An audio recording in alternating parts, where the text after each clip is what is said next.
And hello, and welcome back to the stream. It's your host Marley Startled, and we are continuing on the Confederate campaign during the working week, because I know I can get a few hours in, and then I can move on to other things. So let us continue on and see how well we do. I've actually got to make sure I'm on turbo. Yes, I am. Okay, let's go and load the campaign. Which was it? Was it 1862? 1863. I think it was 1862. Let's load that bad boy and see what happens. And so far we're doing very well memeing around in New York. However, we've got the French involved, now just need to get the British involved, and now we're going to fight a rather grand battle just north of Washington.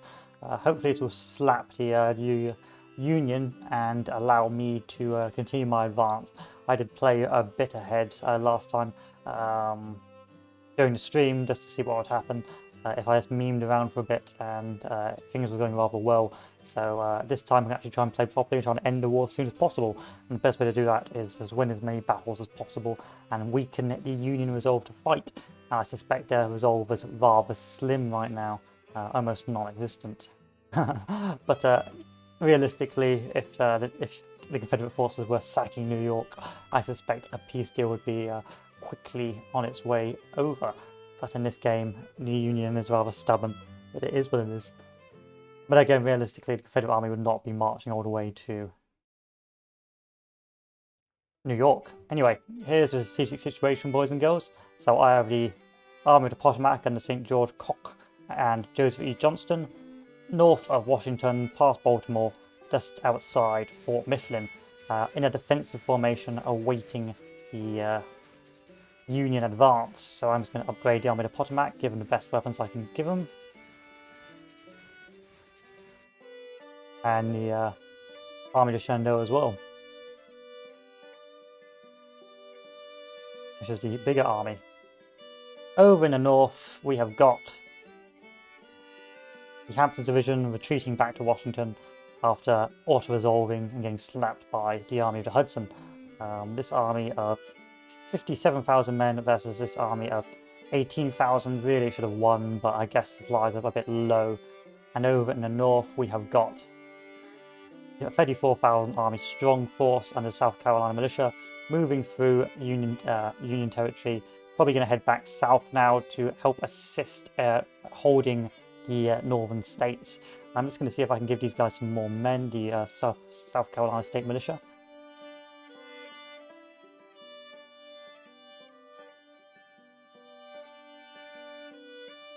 Which I can't, which tells me that I need to do something about my nation's finances or nation's policies, which are extremely high already.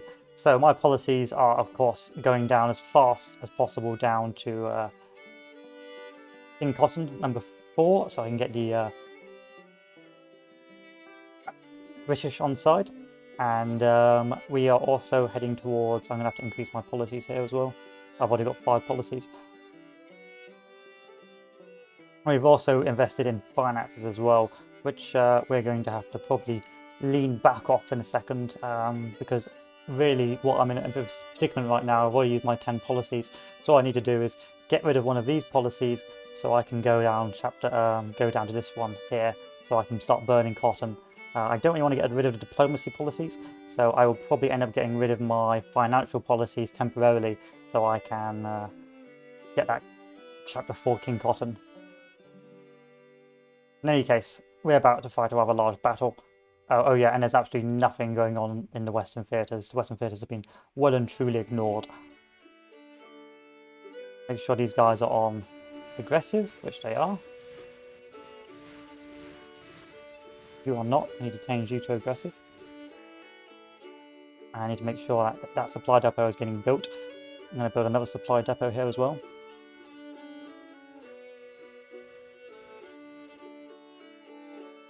I can't put any men in this garrison, which is a problem, but luckily I don't think there's any allies troops here, so I think we're good. And elsewhere, this army's not in a good condition. This army's not in a good condition, but hey, it is what it is. I suppose we should have an important character in charge of the main army, so we're going to give Johnston the boot. Replace him with Lee.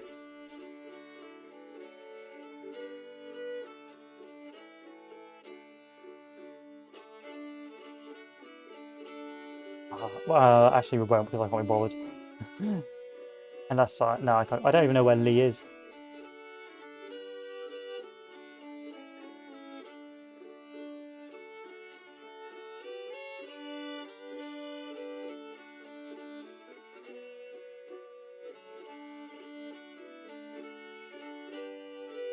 No, Lee's over here.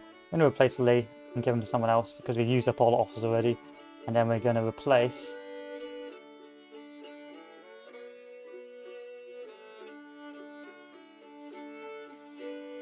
Hampton's division with Lee? I think so. He's up north, so why not? And hopefully we will be able to win this war fairly quickly. Fingers crossed, but we will see. The war's about to begin. The battle's about to begin.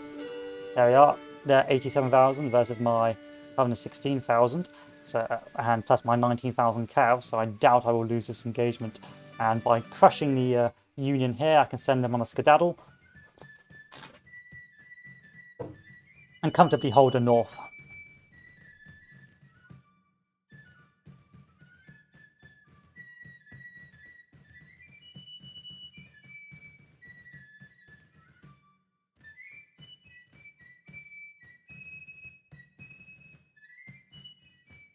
I always found that the Confederate generals were much more politer compared to the Union generals when they were talking about one another.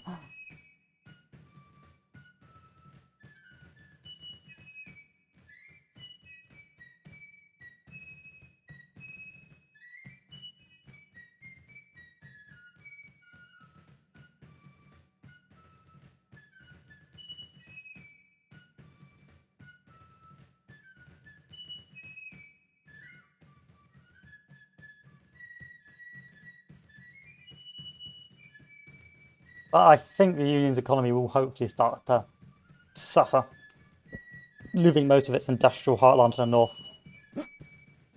Also, I suspect its recruitment is now rather stymied by the lack of population to be recruited within the New York and the other northern states. But we will see. We always will see. Okay, so what's the situation? Do I have most of the objectives? Yes, we have all the objectives, so we can play a nice defensive battle. The Union's coming up from the north. Don't think they're coming from the west or the east. So I can just plonk my sweet ass up here and await the Union push. So Union's coming from here. They'll probably go down this main road, and this is where they'll engage us. So if I take my army, the Army of the Potomac and the Coke, and set up just here, I can have a nice defensive line ready to go with a load of parapets.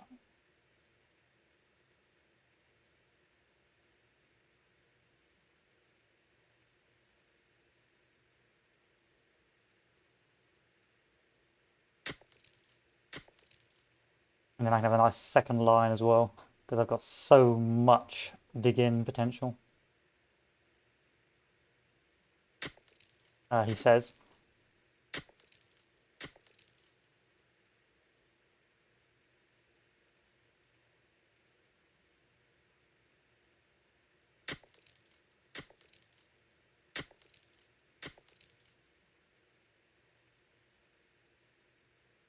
Moving the boys in. Cavalry, what are you guys equipped with? Mixed muskets. That's not a very good force to have right now, but hey ho.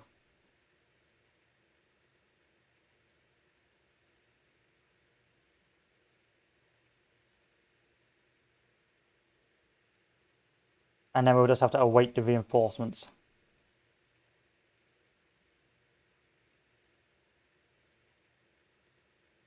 And the cavalry will be in reserve on this hill. Oak will also plunk himself on this hill. So he's got nice field of vision and for LARP reasons as well.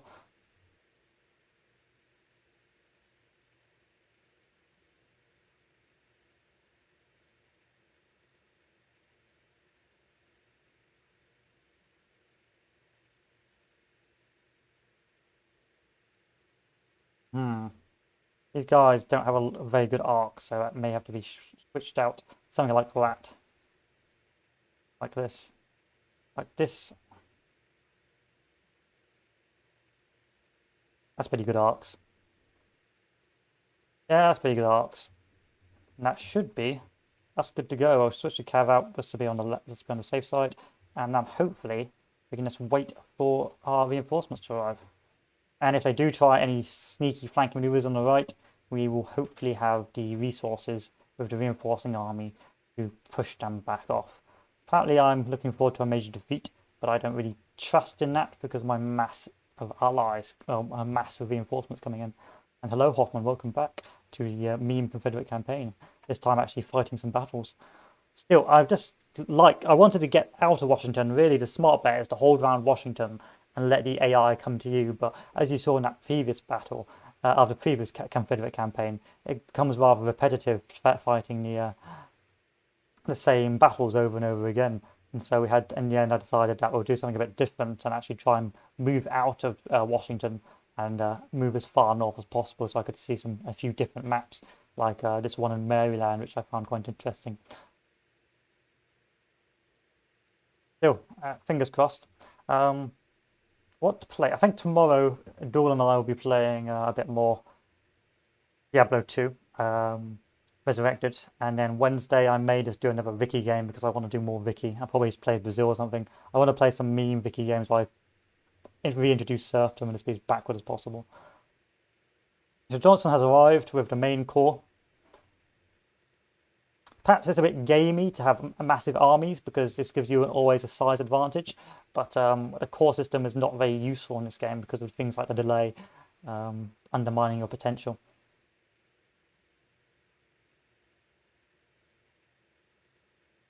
So I'll probably move the army of Shenandoah up onto the right to secure the right flank.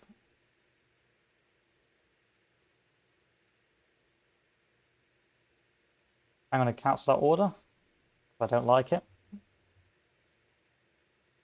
And they're still going to do the order anyway, so I'm going to tell these guys to halt their orders.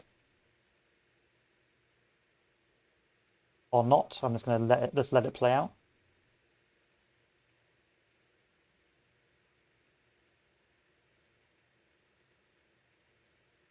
Yeah, they're still going to do anything anyway. The good thing about the diplomacy strat is that you don't really have to focus that much on your own industry. You just rely on a large proportion of European weapons, which are in fact better than the Union weapons, which is rather amusing.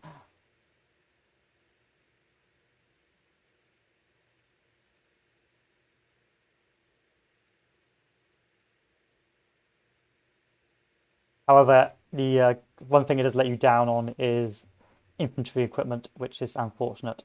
No cavalry equipment.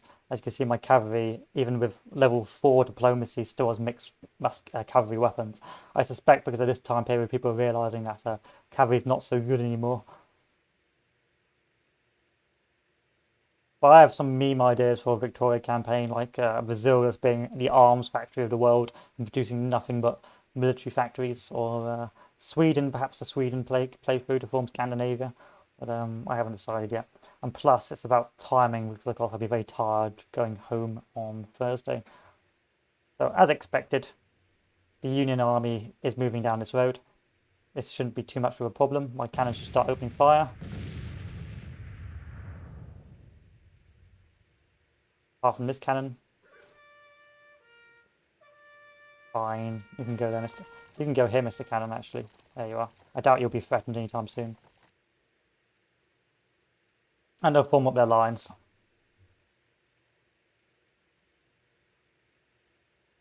AI-wise, I would still say it's a mixed bag, but sometimes it does really pull something out and become quite impressive. This depends on the situation. As you can see, the skirmishers have come out, and these skirmishers will not do very well against these fortified Confederate positions. I may even try and destroy this Confederate force, this Union force actually, because I've got the numbers advantage, I've got the cavalry advantage. I potentially may use the second army to swing around and begin actually doing offensive engagements, because they'll waste themselves here, and I want to destroy this army as much as possible. instead of aiming for the AI to slip away and constantly fighting these battles over and over, if I aim to decisively knock them out in a decisive battle, then this hopefully allow me even greater success.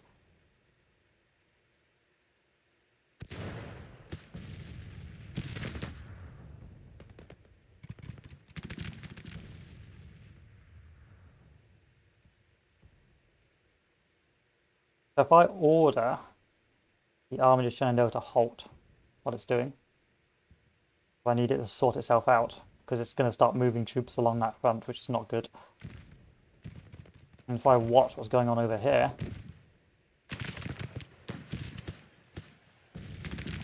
Third Brigade and the Second Brigade have attempted to engage, and already the 2nd Brigade is in disorder.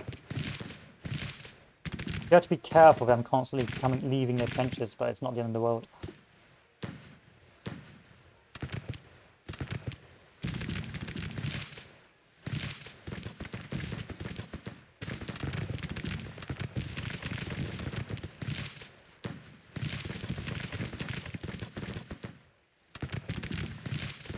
Now with these, oh, this is a rifle musket. We don't care about rifle muskets. Now with these Lorenz rifles, they're rather accurate, with mediocre accuracy, it's actually pretty good for the time. And 3 rounds a minute, so that already gives me a numbers advantage. Now if we compare that with the best Union weapons, that's 3 rounds a minute with mediocre 400 range. Actually, they're pretty even, if I'm honest. Caliber per 0.4 inch, caliber 0.58 inch. Okay, so actually they're pretty even. I guess I'm just being a European bias. European lot.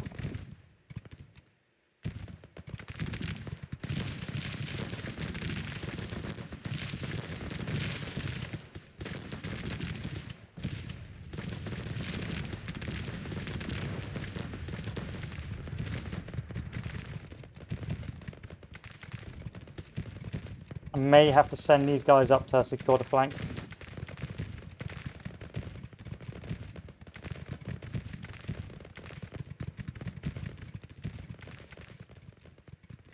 Oh wow. Not expect that. Did not expect a flanking maneuver.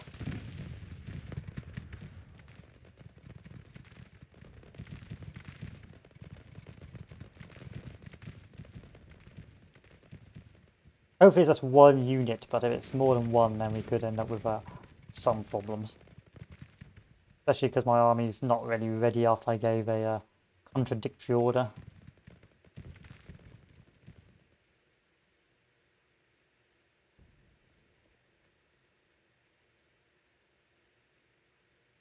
Very spread out.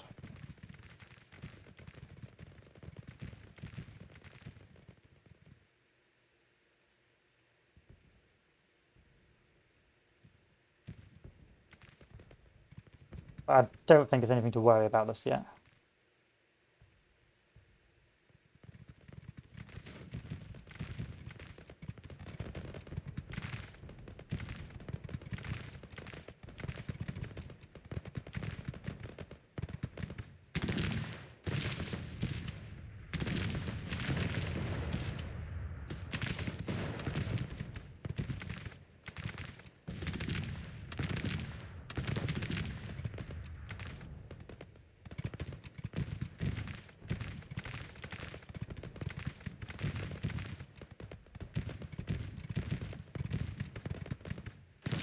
I should be winning these engagements. 229 casualties, 542. Yeah, I should be winning these engagements fairly easily.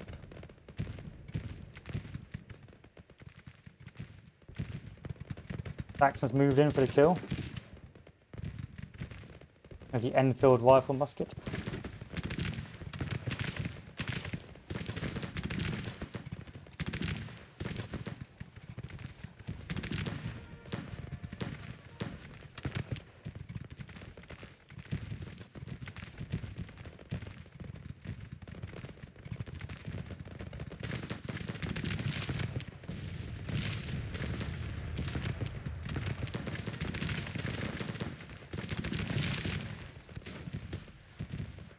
I was hoping our volleys would scare the enemy cannons and reduce the risk of route. It's always a dangerous game when they've got cannons that close.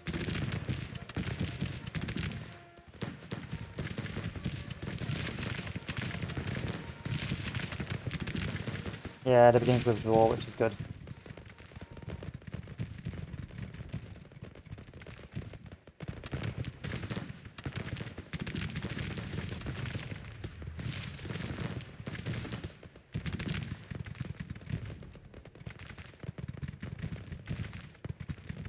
That first assault is breaking.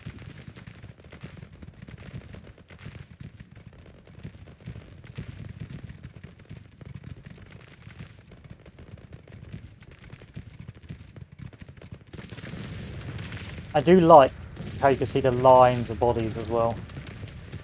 It's very, very reminiscent of the nature of the warfare at the time.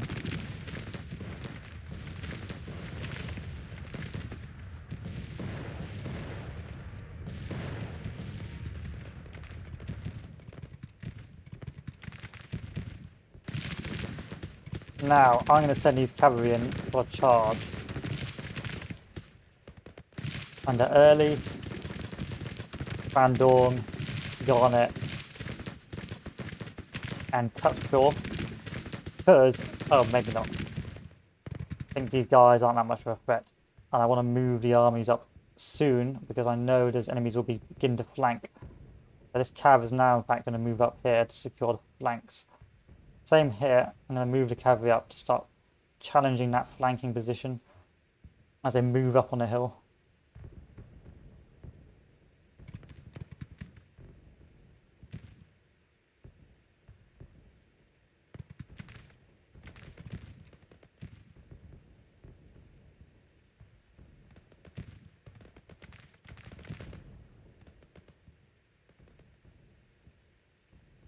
A lot of chaos in my rear lines.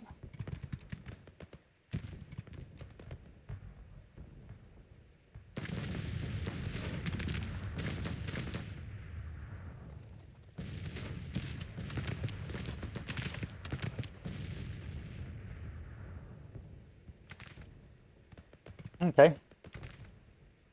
Flanking action, but I don't think it's going to be enough because I think I'm going to stop the flank. I may end up diverting these troops over onto my right flank, just to buy time. Alternatively, I can send these guys to skirmish mode, and that'll buy me time as well.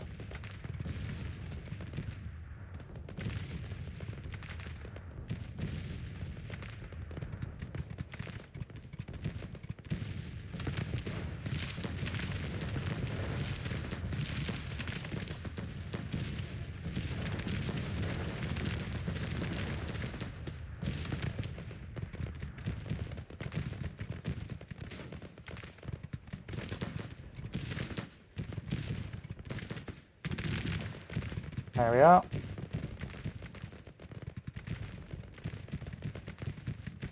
Not good, a bit of chaos here, so I need to advance these troops up there. Advance these troops up, actually. Advance these troops up. Withdraw these troops to the rear.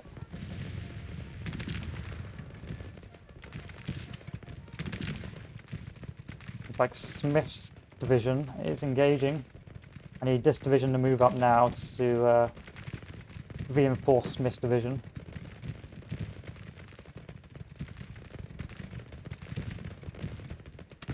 And my cavalry has just decided to charge somewhere. I have no idea where. I'm going to move this cavalry off.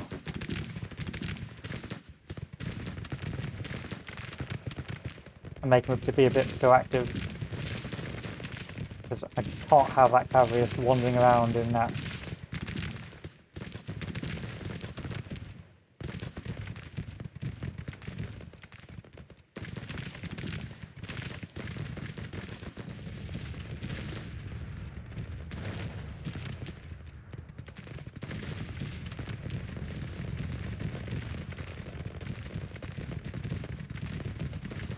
Italy, this cavalry is also started being a bit silly, so I'm going to start charging this cavalry down as well.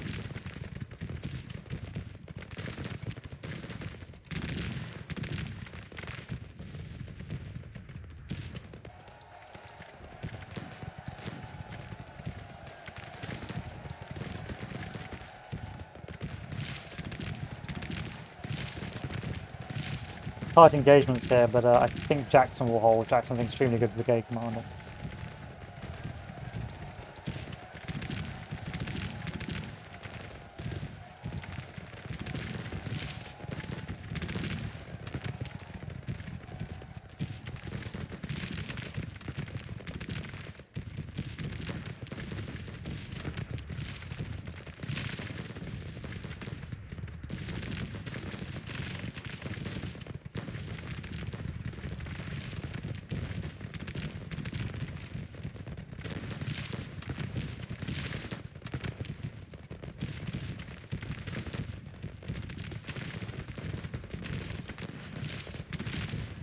These cavalry can't charge anymore. They're too wounded, too winded. I gotta hold them back and just work things out a different way.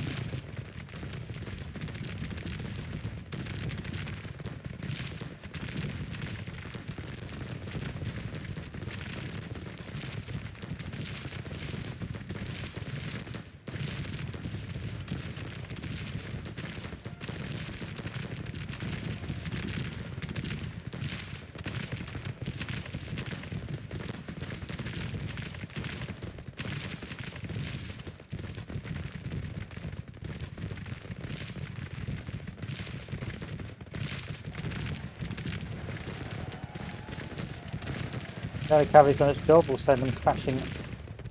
A risky business, but could have some immense boons for me if I do.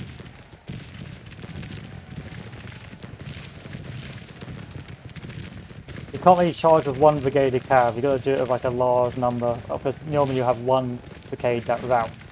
So you've got to at least have about 3 or 4 brigades to be successful with that sort of tactic.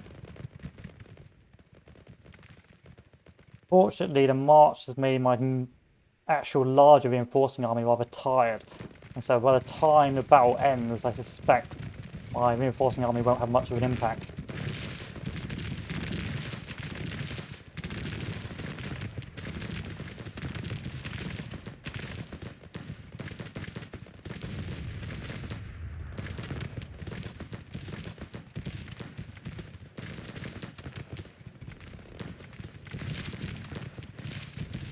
Okay, I gotta charge this.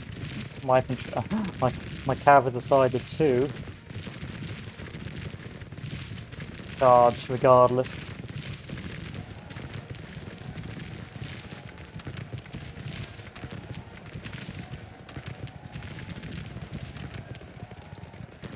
Garnett's a rogue commander.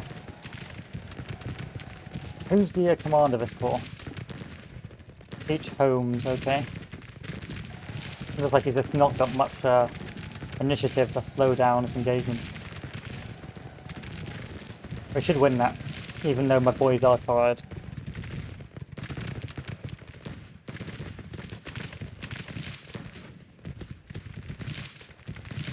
Yeah, it'll be fine.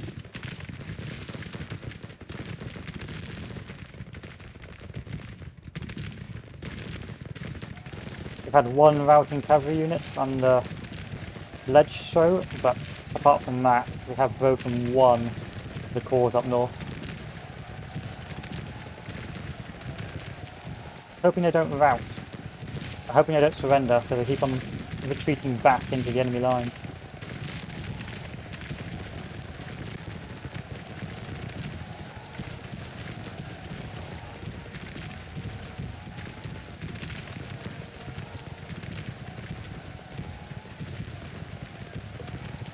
It's always good to have at least some cavalry with you for this sort of thing. Even if it's just chasing down the enemy retreating units.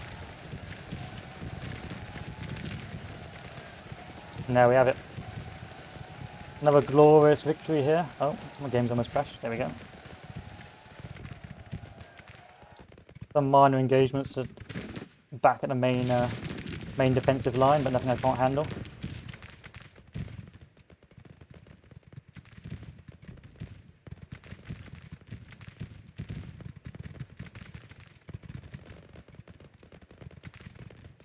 I may actually promote Jackson to be a divisional commander. A lot, even though he was a corps commander, but you know how it is. Order the cavalry to chase these guys down and do as much damage to Confederate Union army. I'm so used to Confederate campaign, the Union campaign. I keep on calling the Blues the Confederates.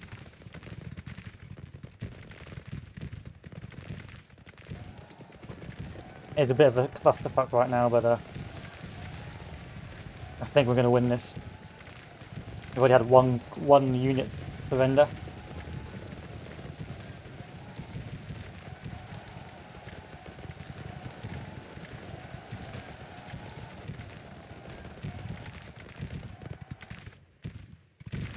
I know why now some of my boys are kicking off. It's because Longstreet is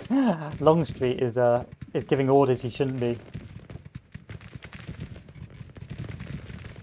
I may actually make Jackson the commander of this army. What army is this? The Army of the Potomac. That'd be funny.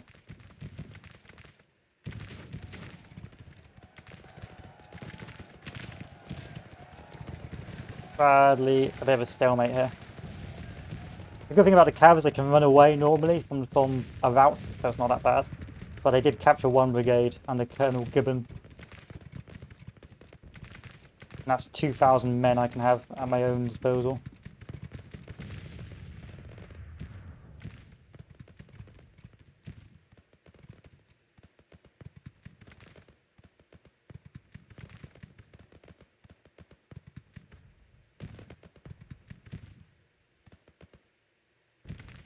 The right flank has been held.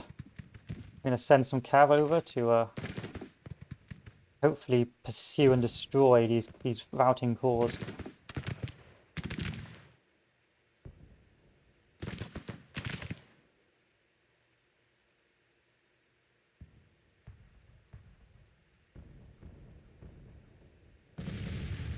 It was an acceptable trade. I'm happy with that.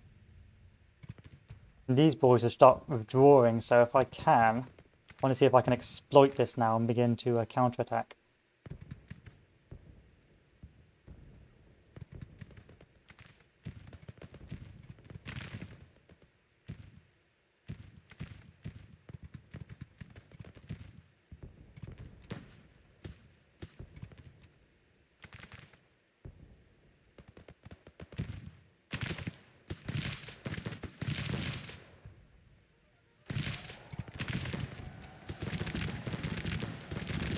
Damn. That 3rd Brigade is retreating in good order.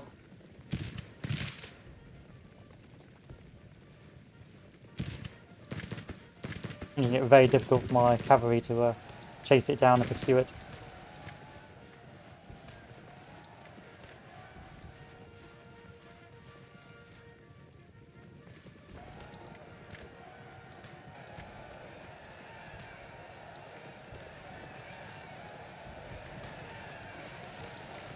There we are.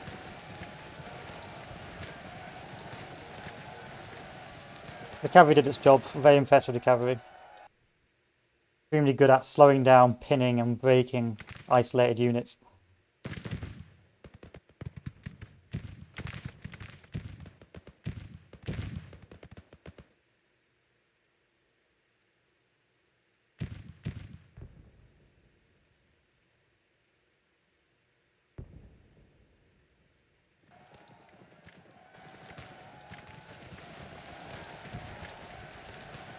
Keep going, boys.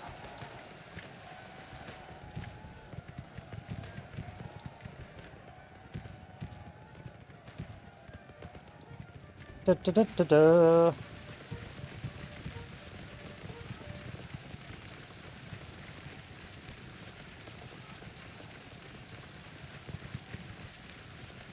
Oh, they've got 11 minutes to get out.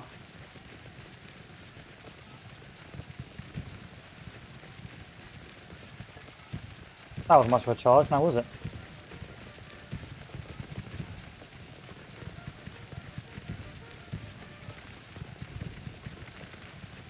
Come on.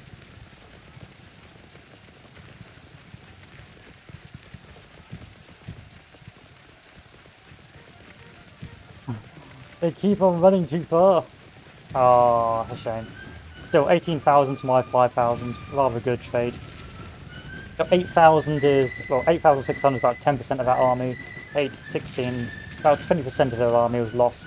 Whereas 10,300 is my sort of 10%. So I lost about 5% of mine. So that says a lot about the battle.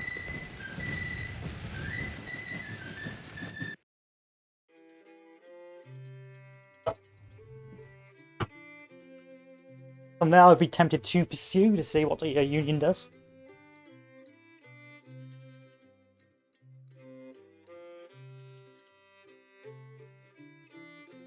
I have to remember to put Jackson in charge of a brigade. Actually, I'll put him in charge of an army.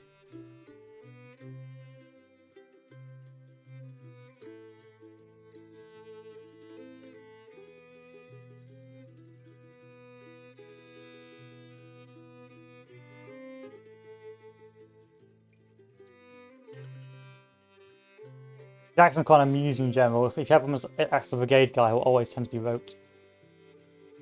I want to be in charge of BOAT. What's BOAT? A boat?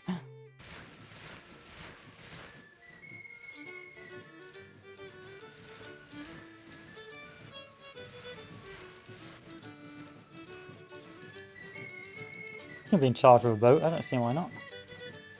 I will have him in charge of the army of Shenandoah, so we'll replace Johnston with this guy. And then replace Jackson. If I put Jack in here, I should find him.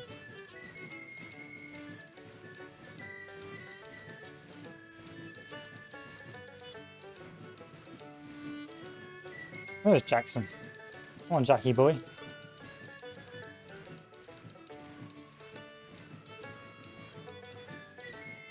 There he is. Jackson gone. I do like Magruder though. Magruder's quite a boy.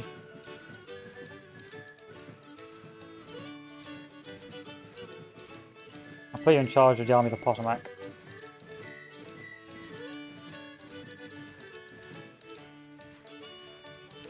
Did I just lose my stream? I don't think so. I don't think so. I don't believe you, game.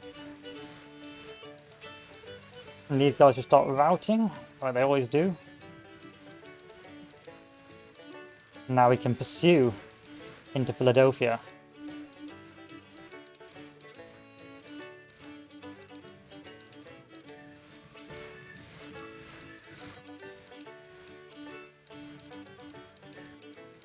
Fingers crossed.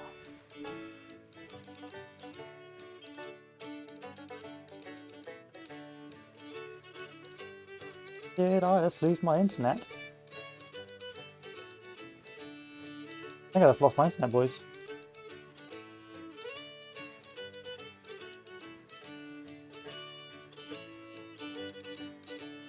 Well, it says I haven't lost the stream, but we'll play it by ear. Oh well. It'll be fine. It'll be fine. Just Twitch playing up. Blame Twitch, remember, it's not your fault, it's Twitch's fault.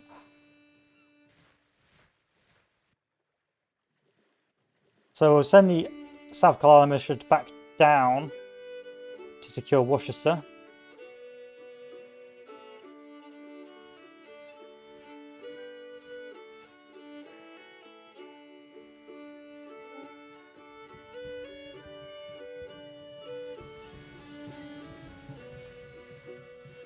Also resolve this siege.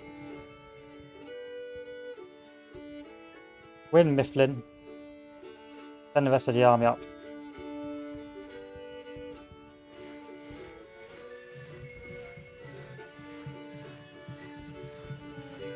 Secure what's left.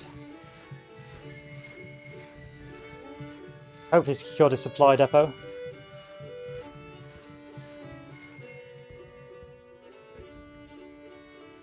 Yes, yes, secure supply depot, yes. Yes, thank you.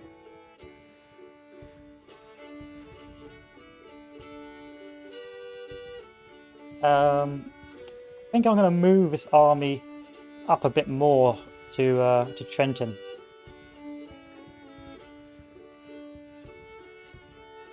Okay, the Union's pretty scuffed at the moment. I'm quite happy with that. Meanwhile, the Army of General Lee has retreated back to Washington, which is understandable, and I'm happy with that. I'd rather have it retreat back to Washington than it suffer the fate of being collapsing. So I know this is an army of 18,000, 17,000, but I also know it's suffering from significant attrition. So if I send Beauregard down to Hartford, I shouldn't have any real issues retaking the northern settlements. And economically, the Union should be collapsing.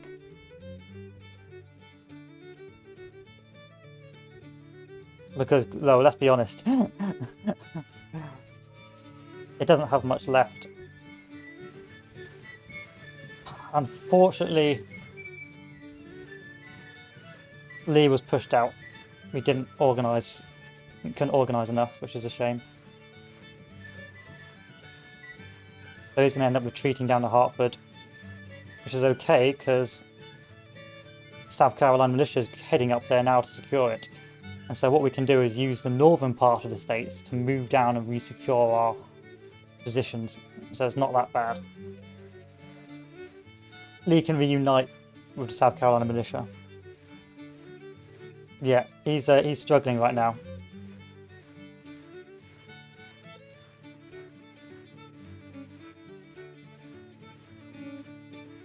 But that's not his fault. It's because I was in the previous game. In the previous episode, I was running around like an idiot.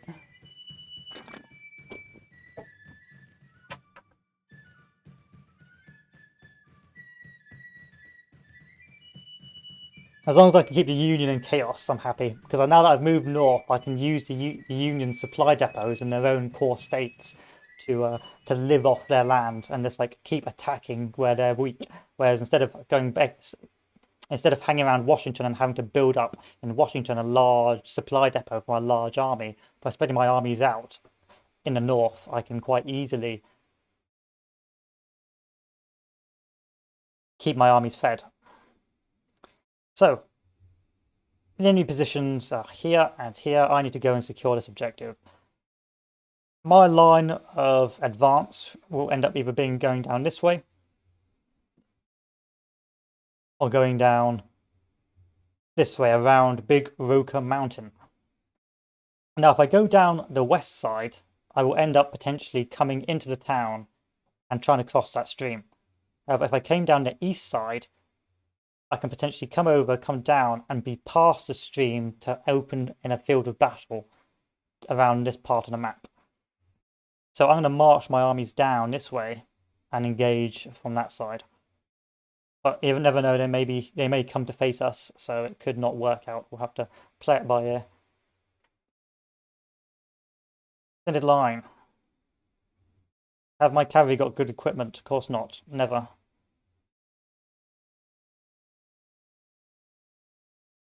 Send the orders up high to fire at long range. But Beauregard's not that bad. He's a pretty cool dude, so we should be fine. But we'll send the cavalry down.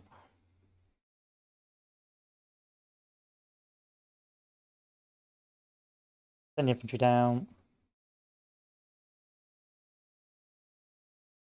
And the next set down.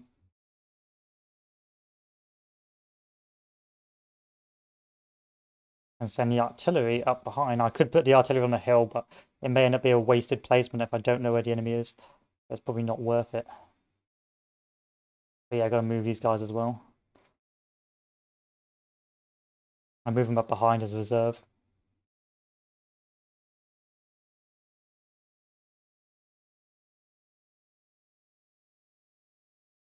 So if I crush this defending Union army, he'll have nowhere to go. He'll have to withdraw back to New York, and then we'll end up setting the stage for the Battle of New York.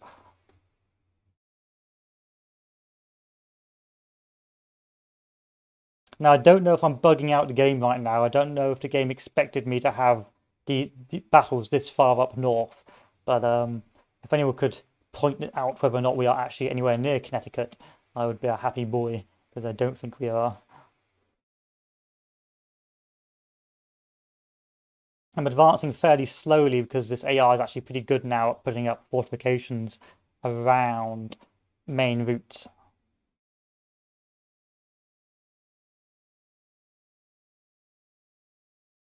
And there's no point rushing forward and ending up in chaos and taking undue casualties, especially on an even fight. I'm not too worried about fortifications once I've spotted them, as long as I don't end up in chaos, because I'll take undue casualties. If I can stop early, then I can just maneuver around the fortifications and that way end up winning the battle. Whereas the AI is less likely to do that, so that's why they take such excessive casualties.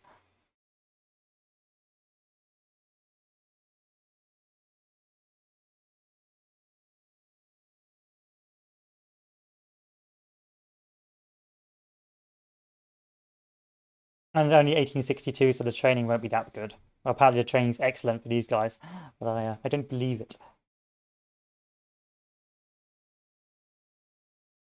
Oh, I start sending the army down, or send the first corps down, bit by bit.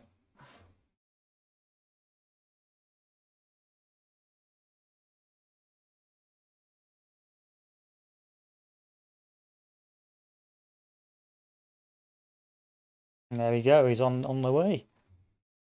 Yeah, this is really a bad spot to engage. It would have just been a massive nightmare, because you've got the hills on the left, meaning that you end up being sort of cul-de-saced in. You've got the town, which you'll be engaging in close quarters, and you've got the stream. That could be a potential fortification point for the enemy. So it made no sense advancing from the west. And we could have potentially just flanked around the army as well, seeing what the AI does. Cavalry's going to start moving down. I'm a bit wary of overextending this corps, especially as the other corps have yet to advance. But they're a good recce corps anyway, so.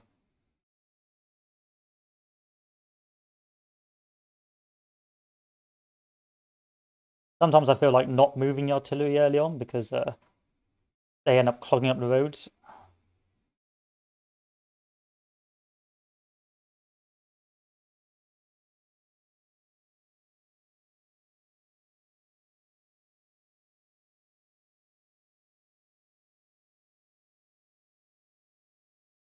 End of the first day. Good for me. It means I can move my armies down a bit better.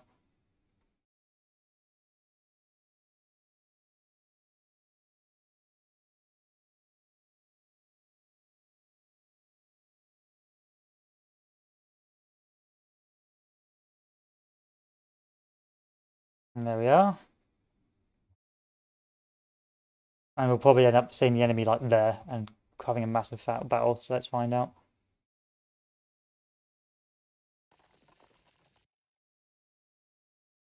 Nope, no enemy yet. Start extending the line.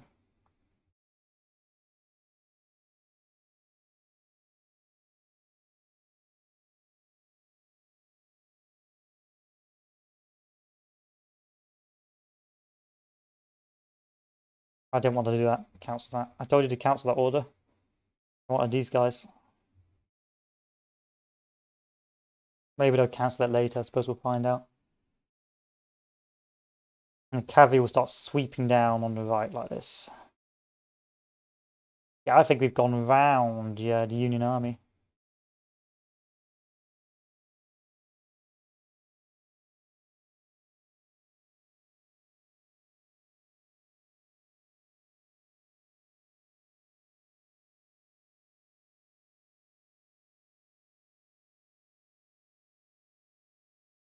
I see no fortifications on the map. I reckon they must have put a fortification down here. We've just gone round them. Yeah, I reckon that's the case.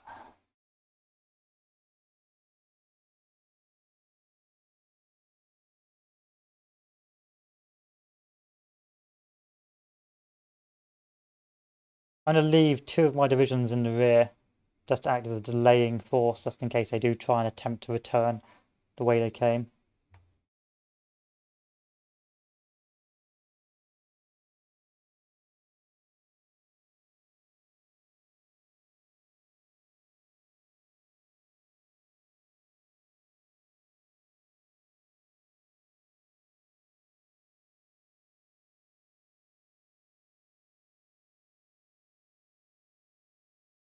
Where could they be?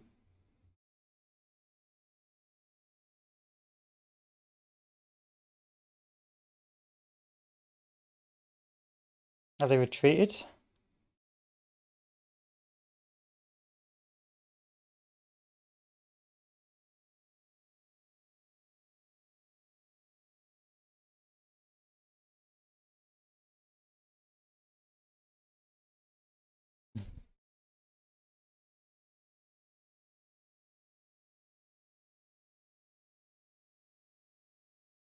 It's a strange one. I do quite like the smaller battles because it ends up being more maneuver warfare, so you will wander around a bit before you run into some cores.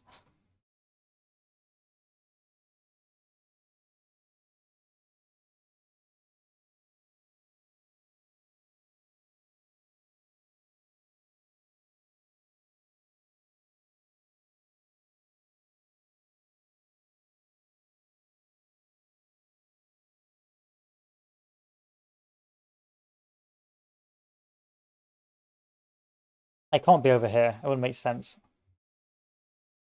I mean, they had 3 potential routes to advance.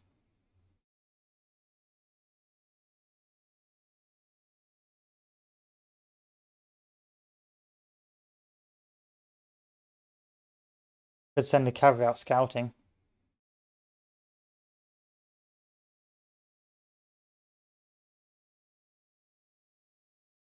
I think that's what I'm going to do. I'm going to send out the scouts. The scouts.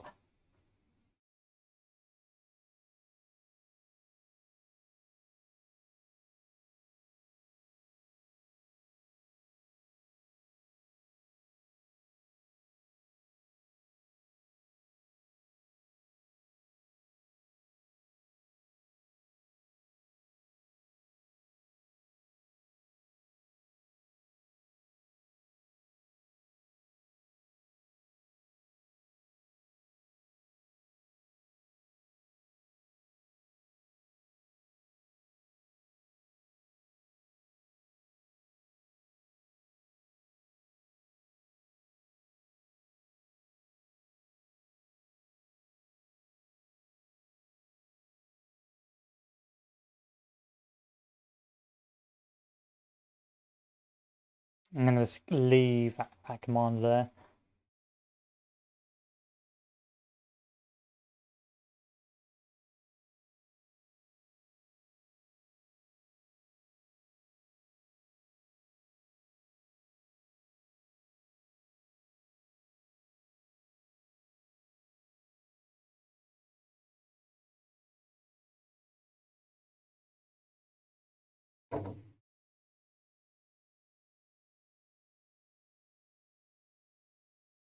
Nothing yet.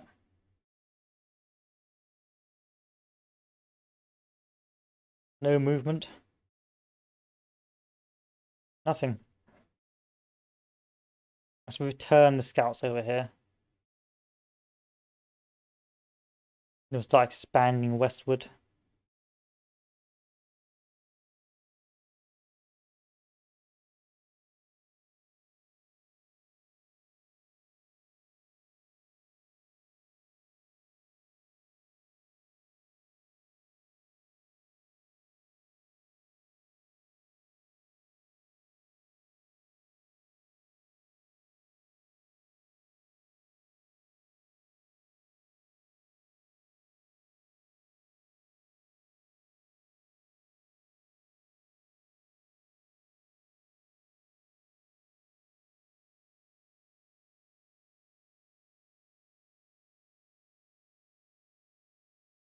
I have gone on the offensive here to take these positions, but I have no idea what the Union's done.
Where are these guys?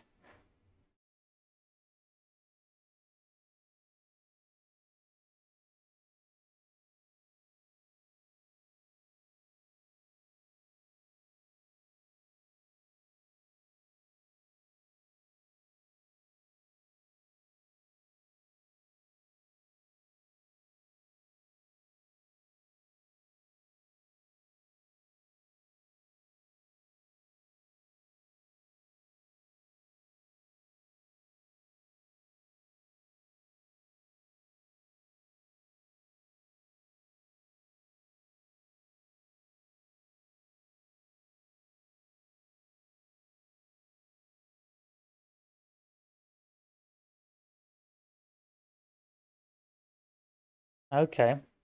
Yeah, I thought I was right. But these positions have been abandoned, so where are they now?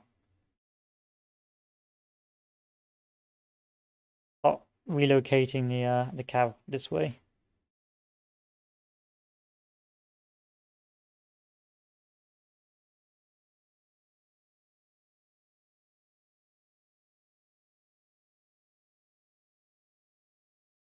Move up on top of Rocky Top or Big Rock Mountain. Very clever names.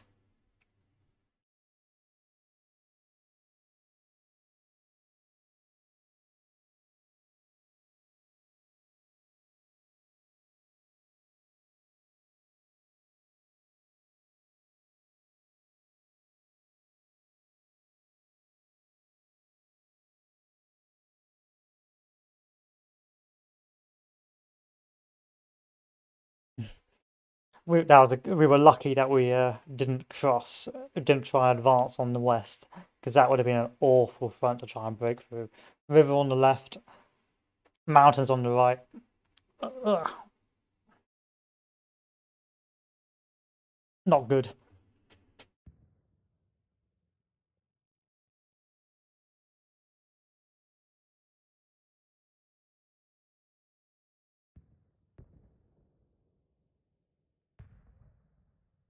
There they are.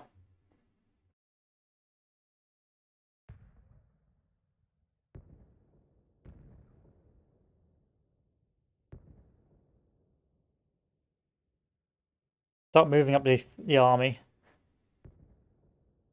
We're going to take their own positions off them.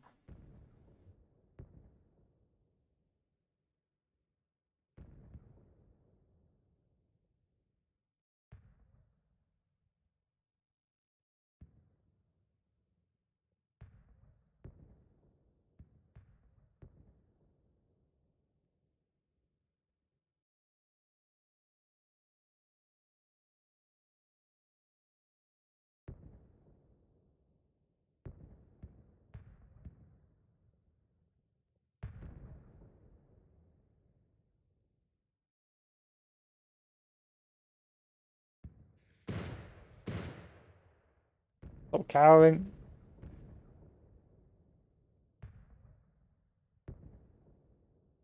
Now, stop it.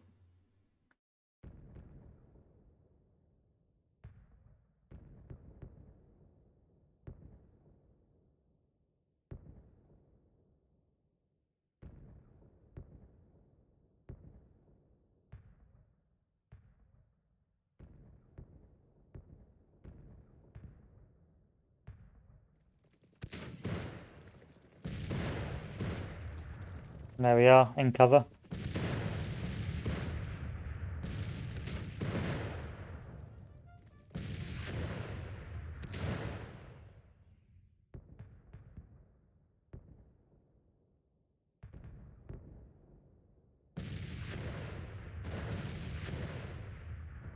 He's got Jeb stewarded. Unfortunately, Jeb is not with us, but yeah. Then we got some random geezer called Bombay.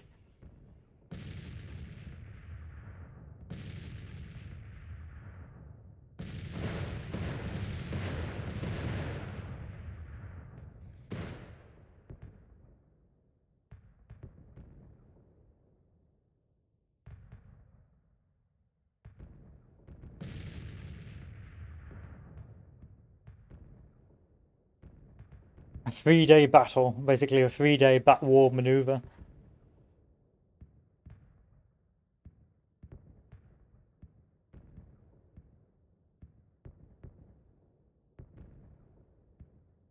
Sorry, boys. Let me just check. I am connected the right way. Yeah, that's right.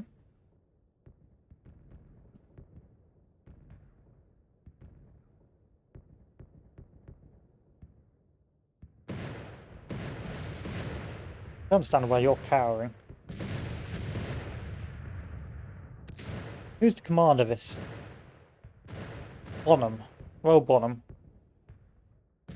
I'm not impressed with your current behaviour.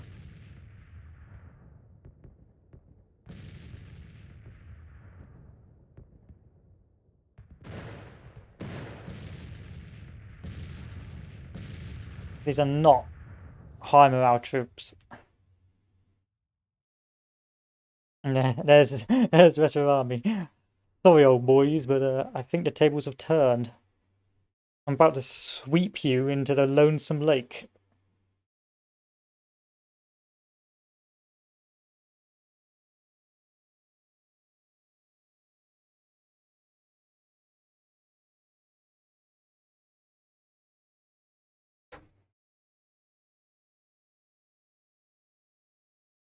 Don't try and maneuver around. Don't do it. No one likes a fancy boy.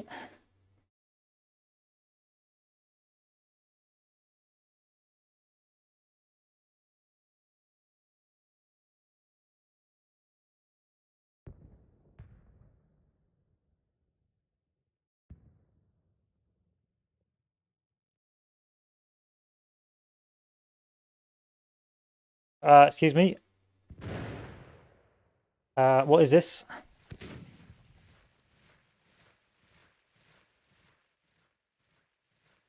I don't think that's allowed. It's August time. This shouldn't be frozen over. What are you doing?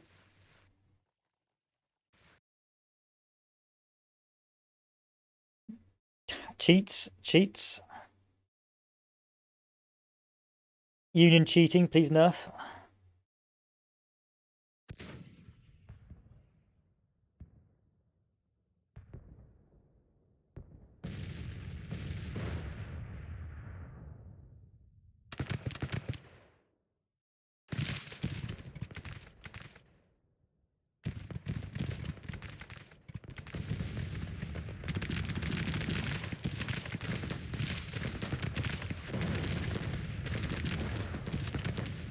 Union cheating, please nerf.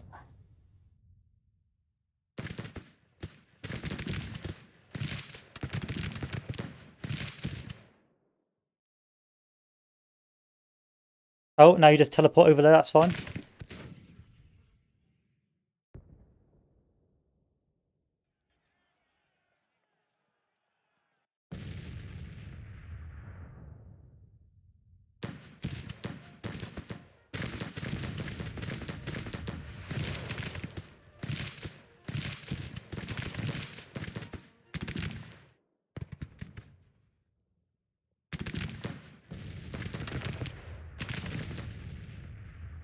This is perfectly fine. I'm not butt mad in the slightest.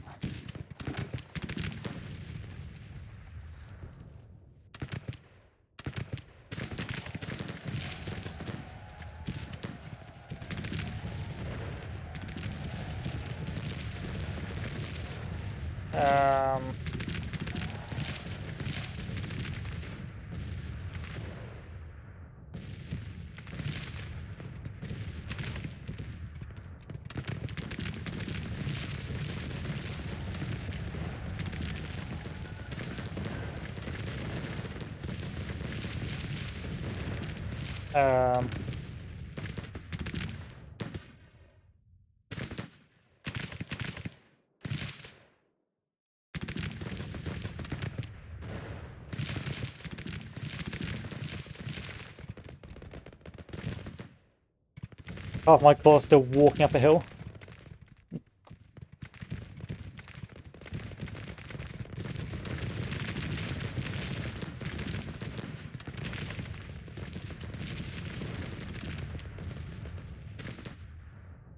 End of day, thank God.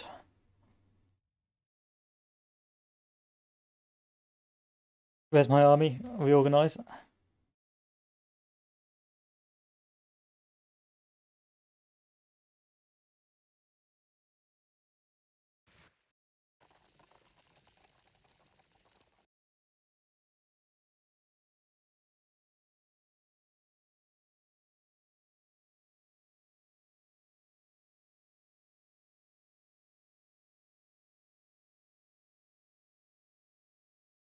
Sadly, after unlocking Military Act 2, you can't merge corps into one army.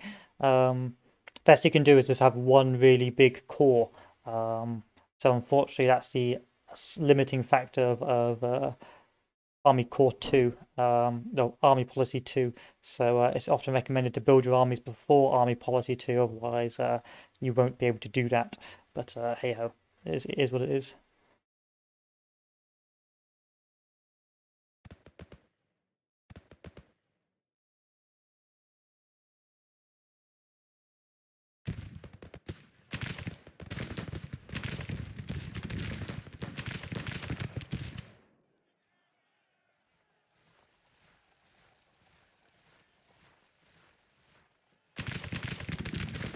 That's the only way you can really get around it, is if you do it that way.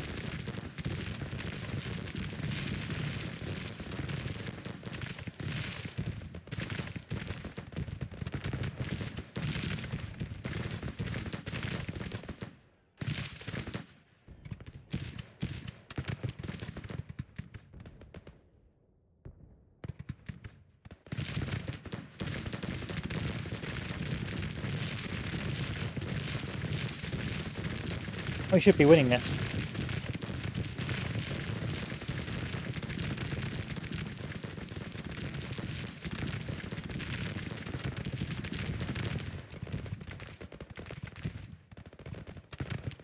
He says. He says.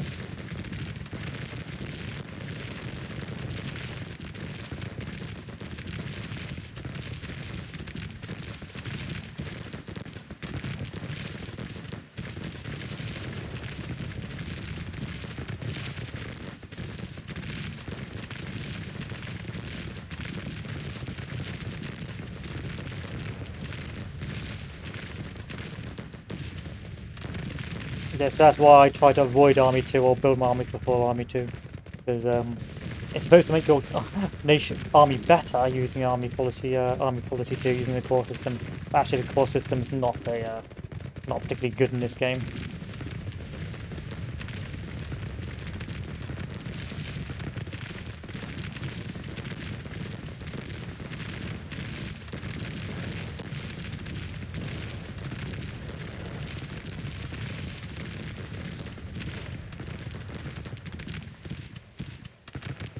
I'm going to charge these cannons.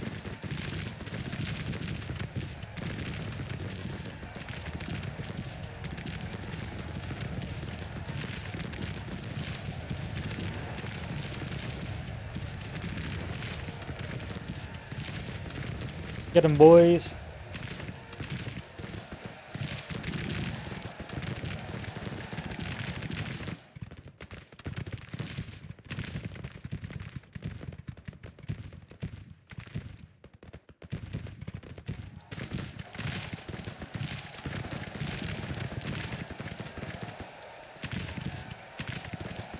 Knock these cannons out, preferably before they can fire another volley at us.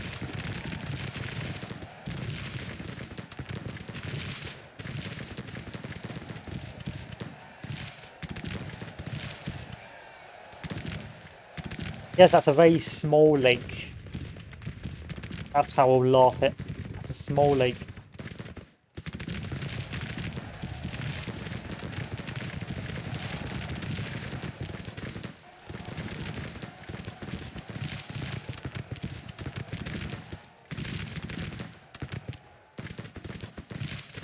I need to be as quick as possible here because I don't want these troops to withdraw.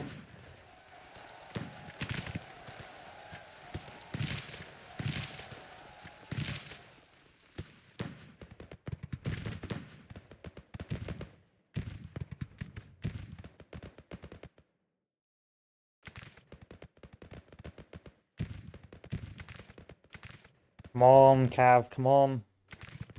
We're in an ample opportunity here to crush this unit. Oh, to crush this army.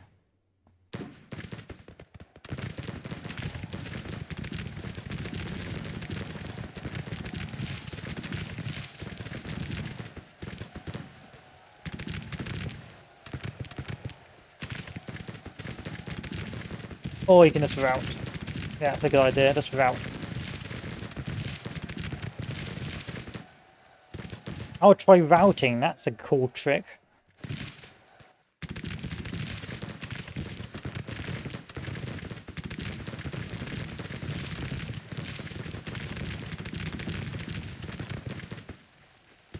Oh, I know why they're routing. The enemy cannons are right there. Fucked again by the enemy cannons.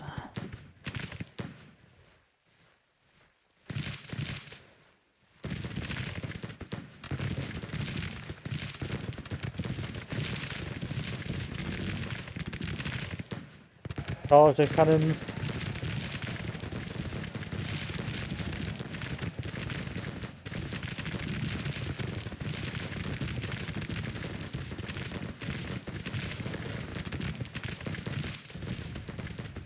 You're not retreating. You're not retreating.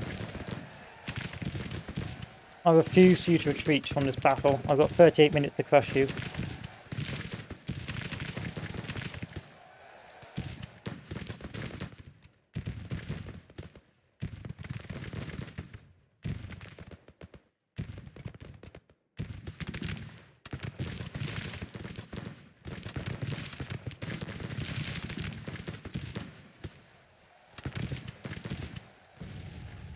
Or you can just retreat through me. That's fine. You can do that too. Charge.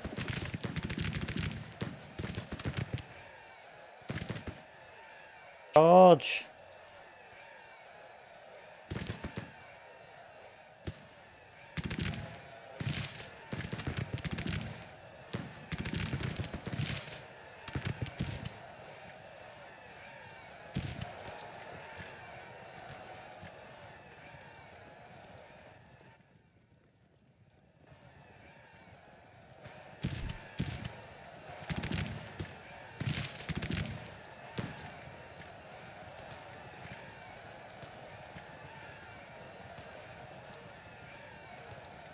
I don't care how many men get wounded in this. I want this army wiped.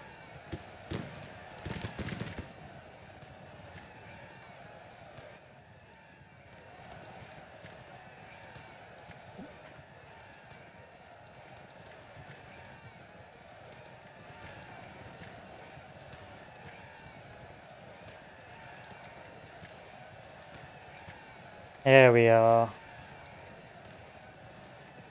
That's the ticket.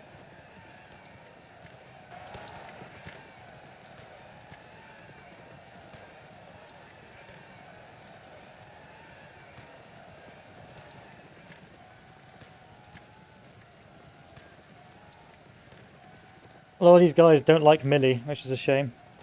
I love it.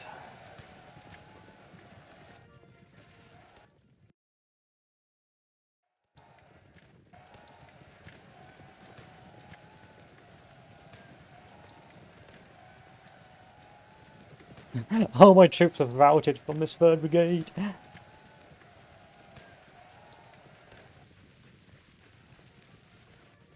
How has this happened?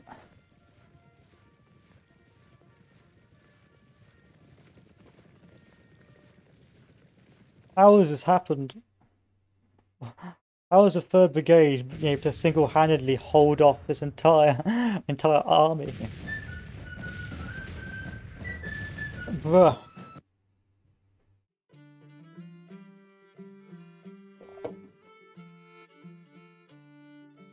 18,000 men, 1,800 is 10%. So that's round up to 2,000, 246, about 30% of their army was wiped. Still very upset by that there. I could have crushed that army if my Confederates just held out a bit longer. Also, the fact they could cross that lake was very, very frustrating for me.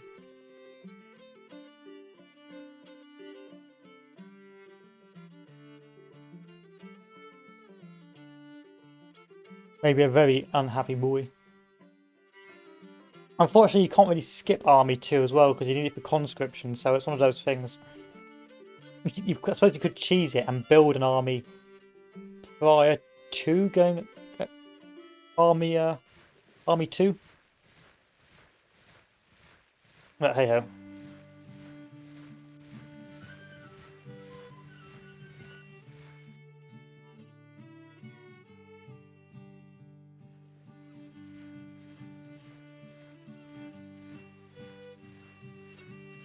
That's alright, this army is in reinforcement range.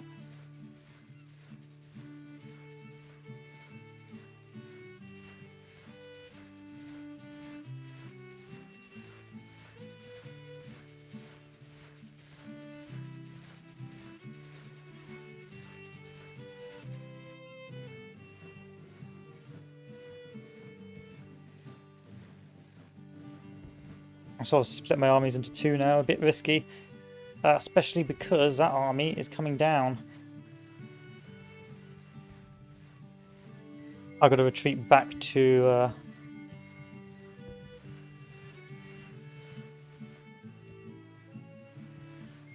Oh, I can auto-resolve that. That's easy. Or maybe not. Maybe I can't auto-resolve it. Oh, thank God.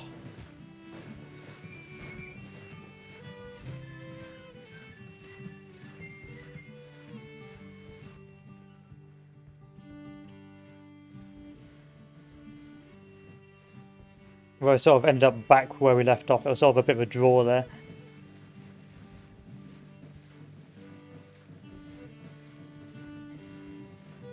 I do need to go down conscription 2 next. How big's this army? 70,000 men. How big's this army? 46,000. Army de Potomac.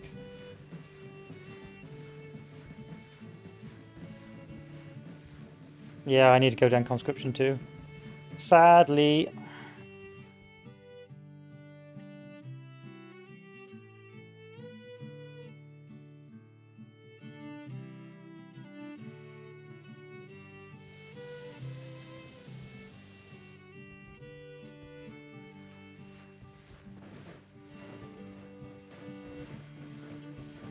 Why are you guys retreating to Dover?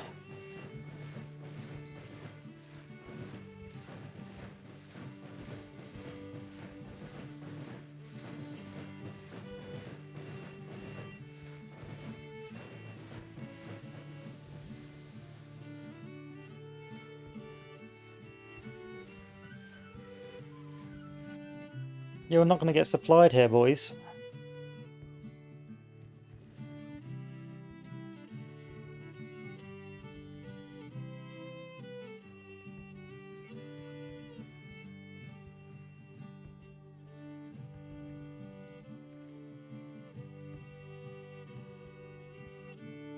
Okay, King Cotton with policy 3 selected.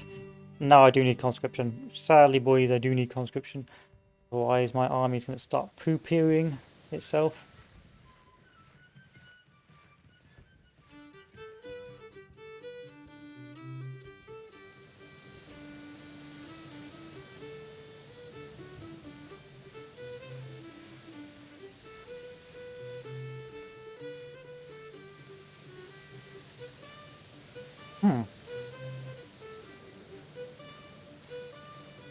Did we just get pushed out of Worcester? How did that happen?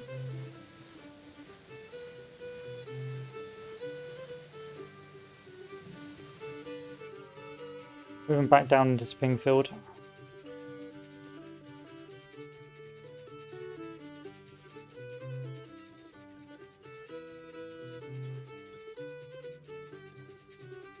I'll leave Lee there to reorganise his men.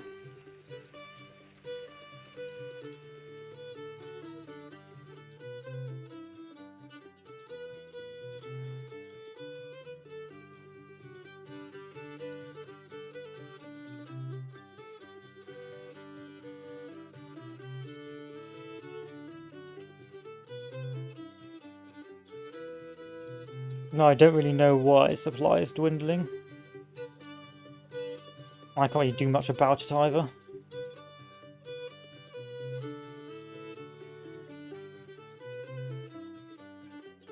That's not good.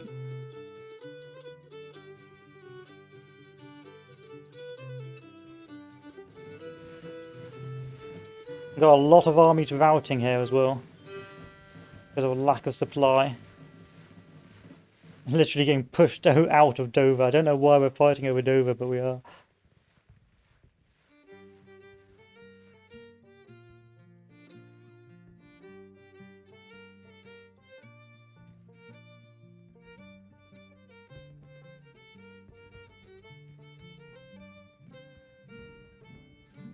Try not to think about it too much.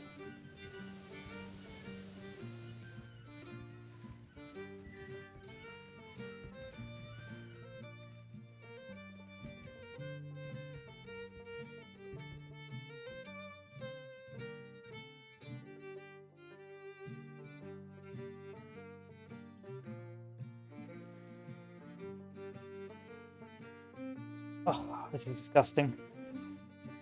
You need to get your readiness in order now. Now. But I can't move you.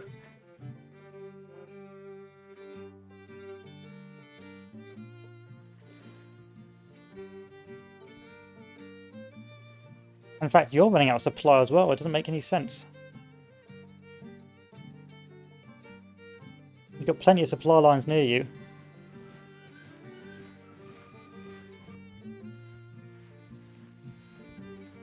Siege it out.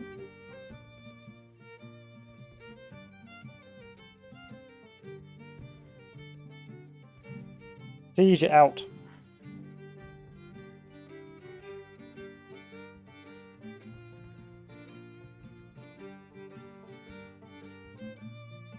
Until these guys can repair, so these guys will just have to hold for as long as possible.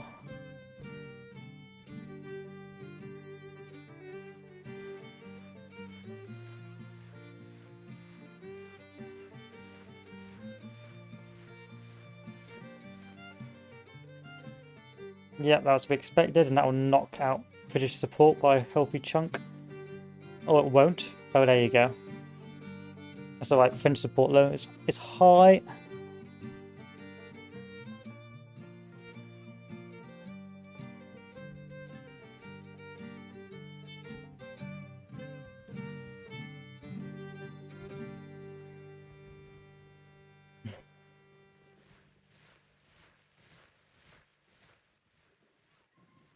Build a couple more depots just to keep the supply lines open. Oh, if you're constantly buff, I think that's a me problem if you're constantly buffering, if I'm honest. But yes, Army 2 is unfortunately not very good at the moment. What do I do around to that army? Yeah, Army 2, unfortunately you will have to...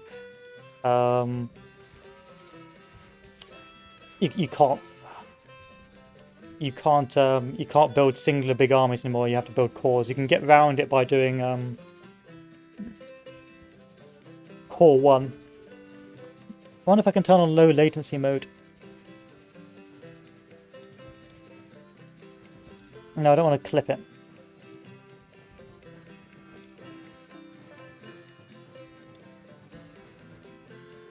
Sorry, on low latency mode. What a shame.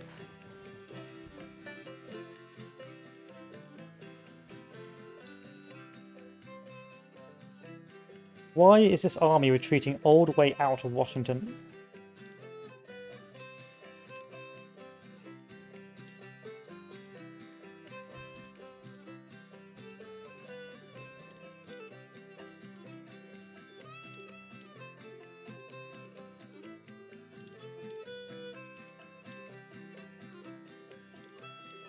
My armies have literally retreated all the way back down.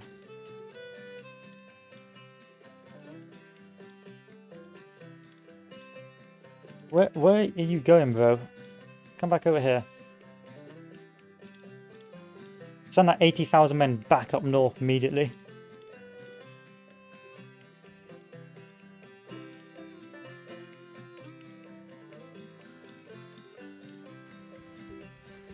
If I can't lose this. If I lose this, this game is bugged. Excuse me?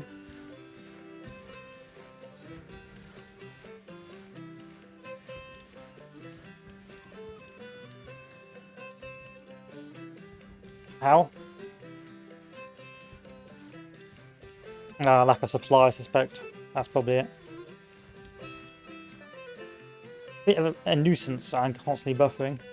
I'll do some fiddling, see if that works. Oh, I know what it will be. Give me a sec, guys. Okay, let's try that. See if that works. See if that does the job.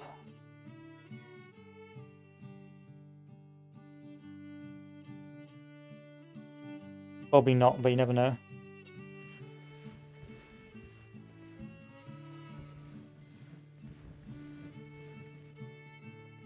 Probably not. Well, we'll find out. Nah, it's not working. Might just be my internet playing up. A bit of a shame. Anyway, it'll be on YouTube, so don't worry too much. Don't worry too much.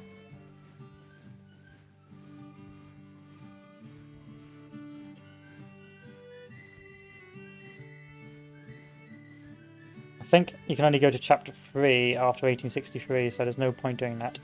So while I wait, let me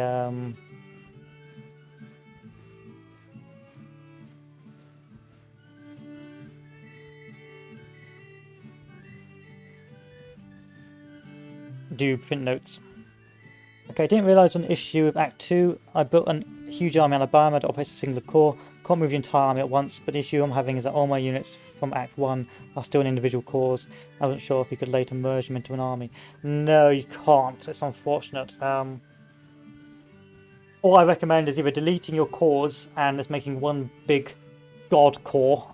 That might work, but otherwise it's still a bit of a nuisance because you always get that one rogue commander wandering around being a nuisance. But yeah, there's not much you can do, unfortunately.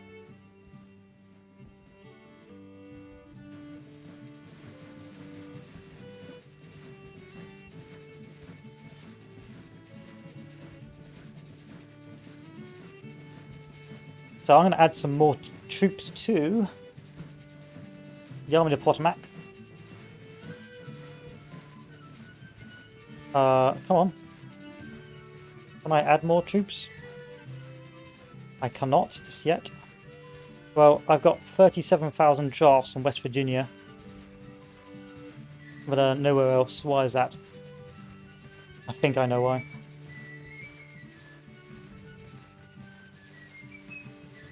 I think because my economy is poo right now.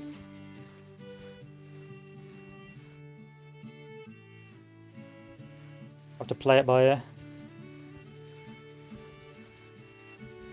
We're getting pushed all the way out.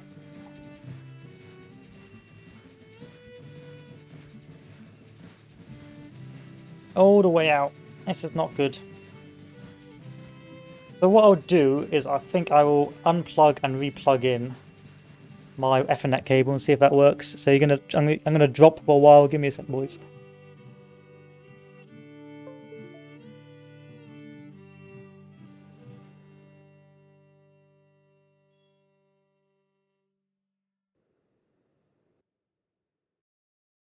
Let's see if that works.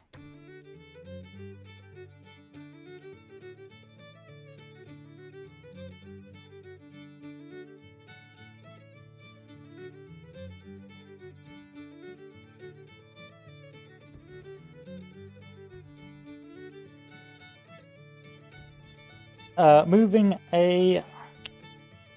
Come on now. Are you reconnecting?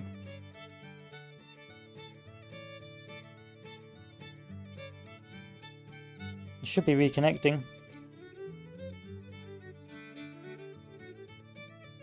There we are. Now we're back. Now we're back in the land of living. I think we're back in the land of the living. I suppose we'll find out. It's a shame because we've been doing rather well with the internet for quite a while. Okay, there we are. We're back.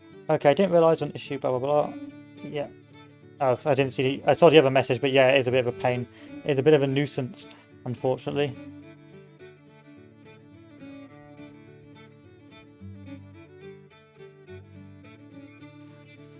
So this army has been withdrawing this entire time back up here to Springfield.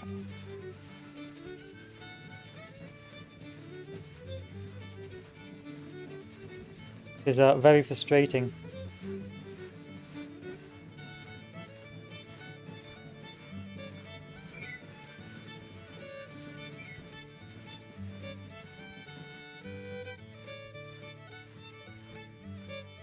Lee will sort it out. Lee will sort it out. He's got 63,000 men. Lee will be fine.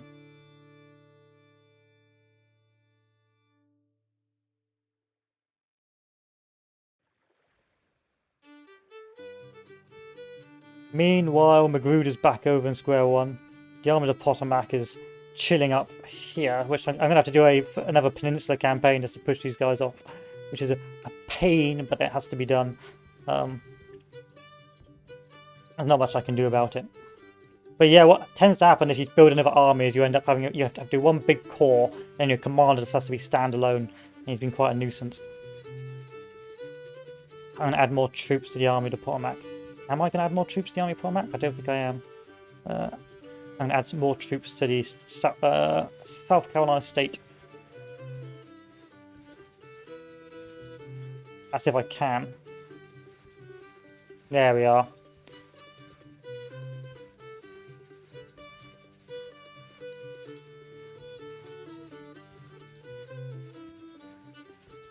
That's good. That's better. That's better. Hopefully that's better. Because most of the Union armies are now marching back up to smash the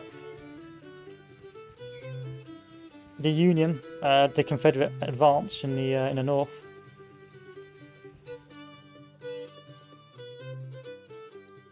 Fingers crossed they can hold. I think they can. In the meantime, I'll wait for Jackson to be fully prepared, and we'll move him up again into Dover. Magruder won't be able to do anything. He's paralysed for now.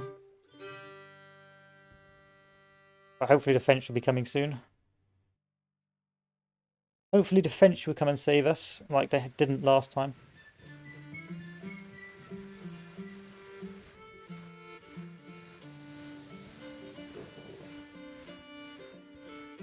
The Army of the Potomac. 18,000. 22,000. 20, 40. 48,000 men there. Still hold Brooklyn, what's wildly amusing. I actually had a battle where Lee deployed as command of no troops directly under him, and I just won my army corps of 10,000 troops against 50,000. Yeah, that's why the core system is not good. The core system, even though in real life the core system is great, in the game the core system is not good. Highly recommend you bin the core system as soon as possible, or you build as many normal armies as possible, so you don't have to worry about the core system.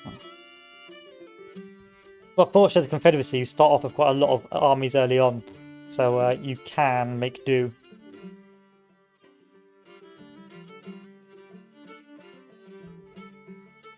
$60, $70, $80, I think we'll be fine in this battle. So what time is it? Okay, it is 7 o'clock, so we'll fight this battle and then call it a night. And then we'll do probably some more tomorrow, depending if door's on or not. But so far so good. I'm quietly confident that we can continue to win. And not only is the core system make it a fiddly because the armies may not reinforce, but also because instead of all your army coming at one time, it may take them like 24 hours, maybe 2 days to actually join the battle. Whereas with this model, I can get 70,000 men straight in.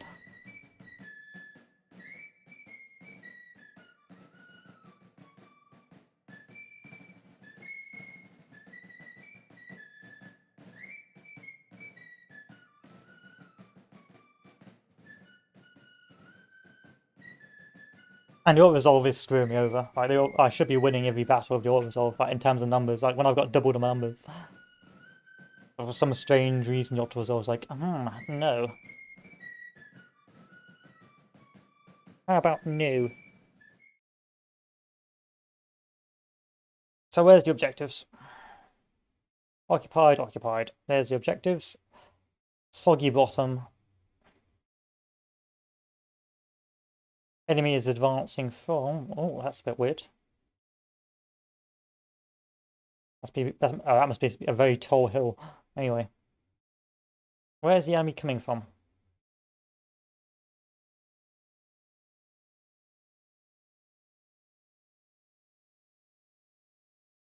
It's not telling me where the army's coming from. Interesting. Oh, it's coming from there. So I'm gonna go through this road all the way through, and then eventually come up. And this is where the meeting point will be, unless of course he decides to go up here. Yeah, I've noticed that skirmishers are OP in regular battles. Yes, skirmishers can be quite OP. I find that cavalry is the most OP though. Cavalry skirmishers are indeed the OPest of OP.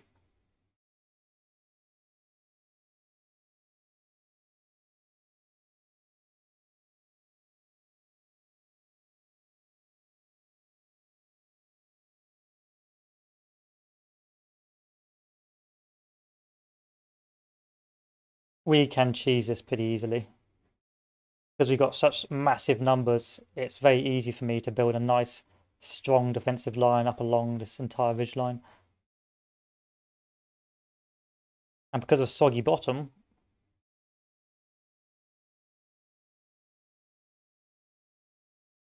soggy bottom's not a lake. Yeah, you should cav in melee. You should have like 2 or 3 divisions of cav charging. Otherwise, your cav isn't going to be very good. Also, it's best to use them as skirmishers with better weapons, and they can have them in skirmisher formation. And because of their high fire rate, they can just delete enemy units. So I think I'm going to have 2 defensive lines, one there, one there. I'm going to set up along this river.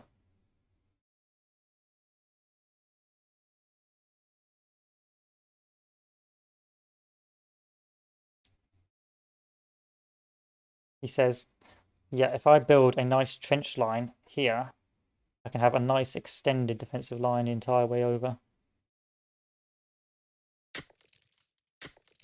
There we are, nice extended trench line. But sadly, I don't have any decent cav to show you right now. All my decent cav are...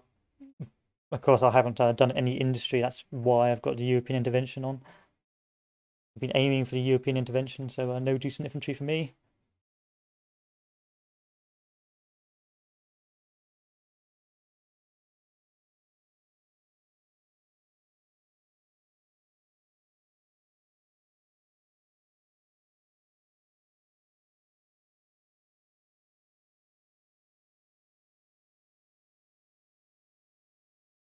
But hey ho.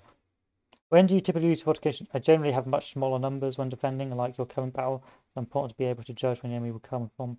I've messed up and built ramparts in the wrong spots and wasted all my... So how I normally work out where the enemy's coming from is I see this little blue line here.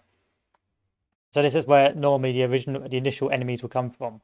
Then I work out the main roads leading to the objectives. So in this case, the 2 objectives were there.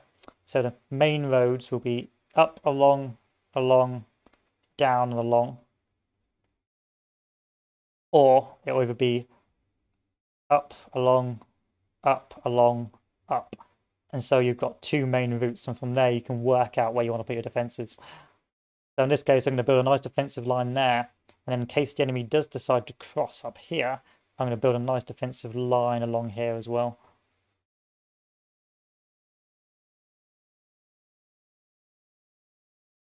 I've got a lot of cavalry I don't like.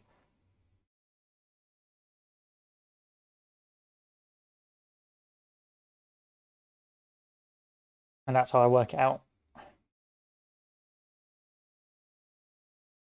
Sometimes it works, sometimes it doesn't, but most of the time it works. So that's how I've been doing it. I can't complain so far.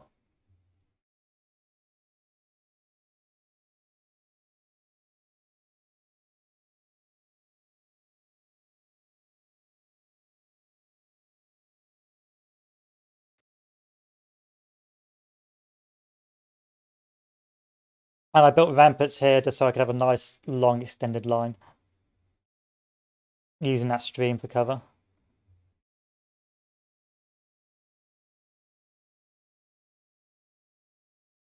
And I'm going to build some more ramparts over here.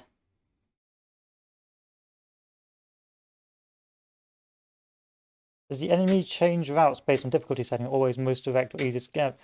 I don't know. Is the answer to that. Normally I feel it's pretty random. It would just be wherever they spawn. But yeah, it can. It mostly is towards the objectives.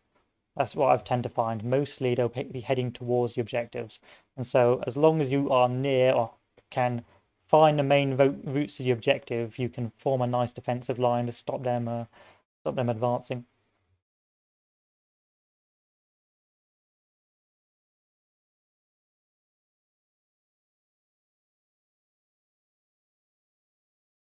But it is really just random. It is luck of the draw. Sometimes I go the most obvious route. Sometimes I'll send half a core this way. It really is. It can just be how the enemy spawns in.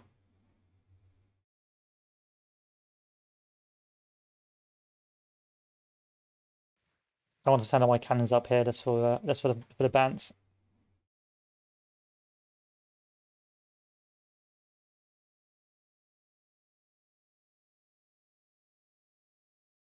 I've got far too much cavalry in Lee's army.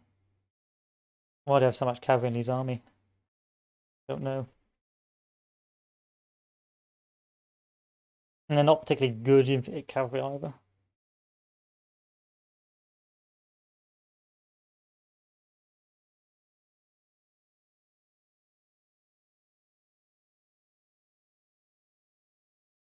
And the difficulty setting, however, is based. It doesn't change the AI. It just changes the aggressiveness really on the campaign map. It doesn't really change the battle AI.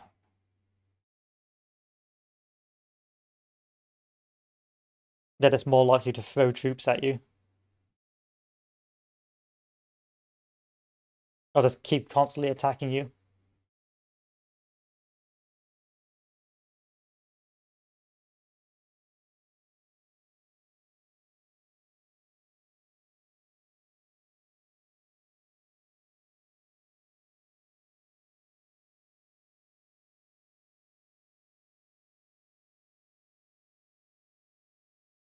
Is this mostly built now? I guess so.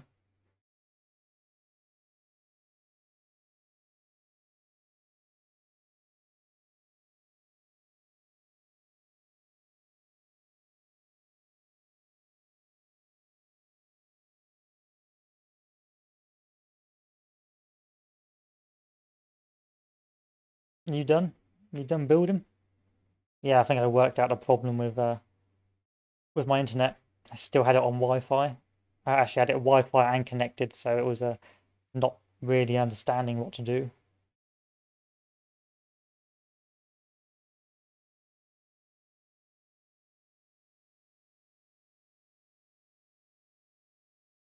Damn you, damn you. Well, there we are. 1, 2, 3.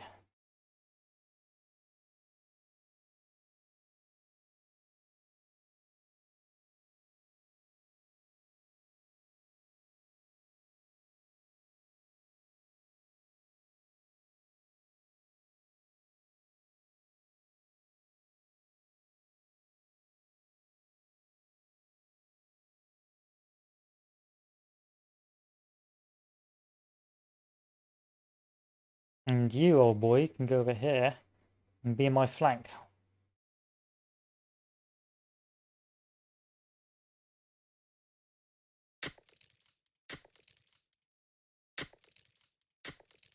Oh, that's silly. That's embarrassing.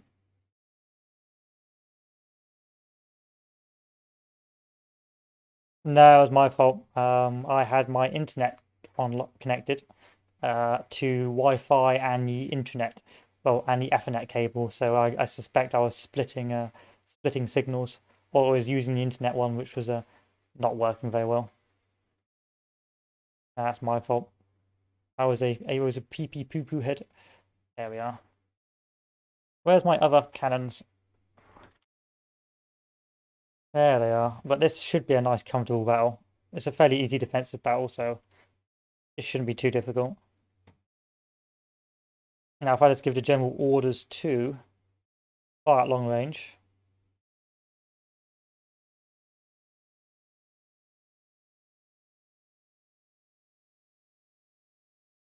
And give the general orders to these guys to fire at long range. This is again, I've got low support on some of my units because of the auto resolves. The auto resolves really do screw up your army, but the way the AI just doesn't surrender even on medium difficulty now, it means that you have to auto resolve, or you're going to be fighting battles for the next 7 years. Now this is a fortification and a half.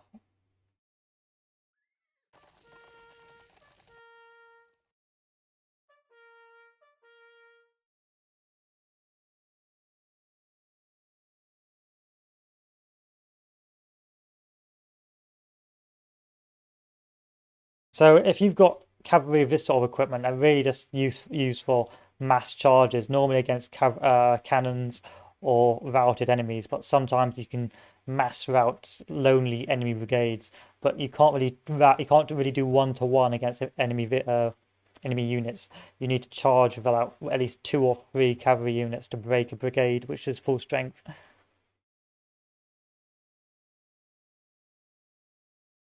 Unfortunately, in my case, I decided to have so many cavalry brigades,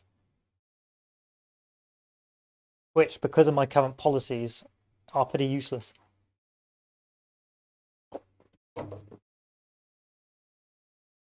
So the reason why I've started extending this line here was because I did notice when I was explaining the route in that they may try and cross over here, which is a big no-no for me. Because if they did, they would just flank around my positions.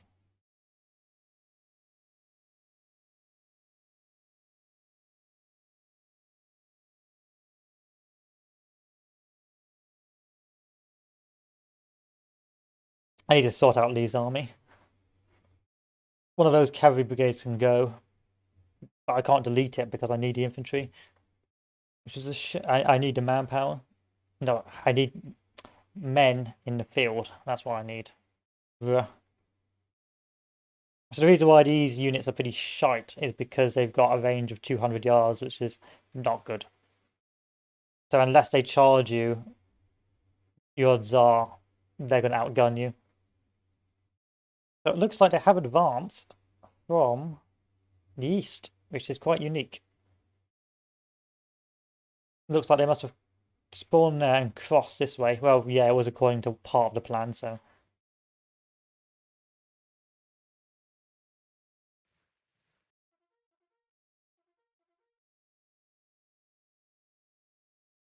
They look as equally as upset to be here as most of my troops, so that's good. That's reassuring. Let's realign the cannons, because now I know where they're going to be.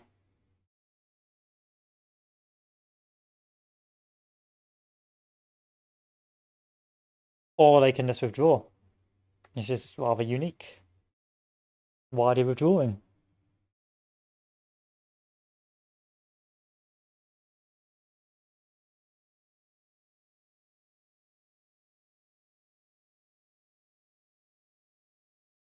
Still, this is a battle line and a half. This is what I like about the game. I think if you've been watching most of the videos, you'll notice I always do talk about this, but it's the variety of the battles. Sometimes you can have a maneuver battle, other times you can have a big stalemate line battle, other times it will just be you're attacking a fortified position. It can be very unique.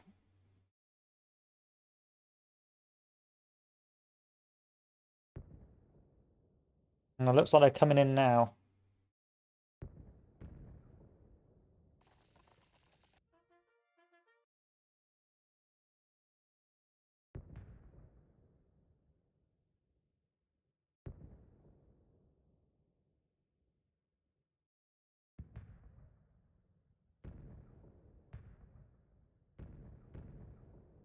Skirmishers going out, but skirmishers are in fact rather weak against long-range muskets. So this is where skirmishers fall down. These guys will get pummeled and then rout. But they are very good against enemy cannons. There you go. I've nice knowing you.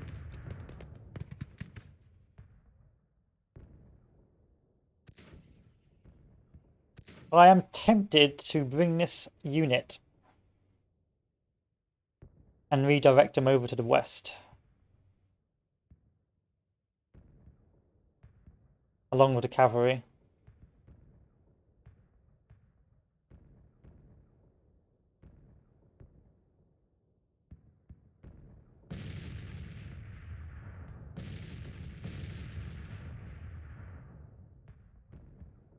Enemy cannon just decides to wander into the front lines. How's that going to work out for you?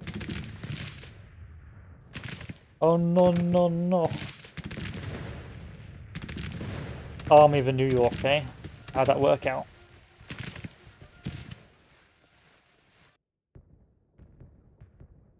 They have a lot of troops that aren't very high morale, which is great for me.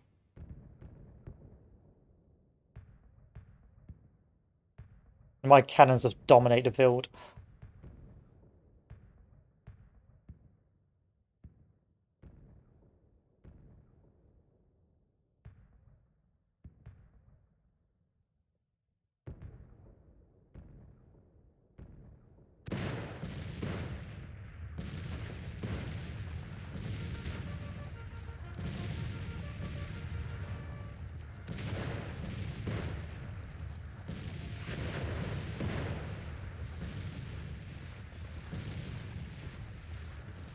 Fire speed a bit, yeah, that's a bit more realistic. As opposed to just them jumping everywhere.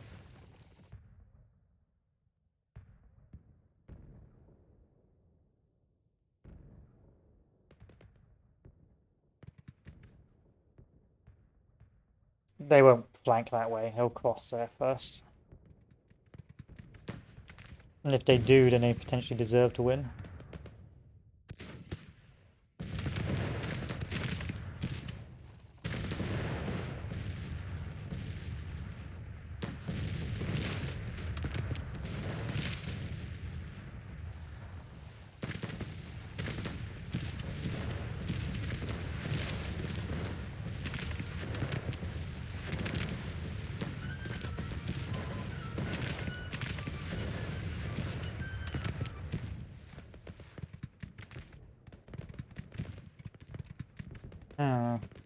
They're right on my pivot. I'm going to redirect this corps as well. Or this division over there as well. Actually, who do you belong to? Yeah, I'll leave Charney there. And I'll bring Pillow's division over here as well.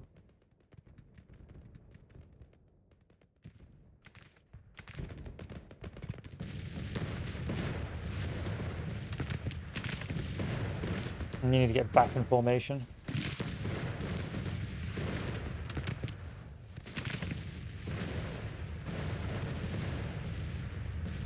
What are you doing? What are you doing? What are you doing? You've decided to leave your position. Where's the cavalry?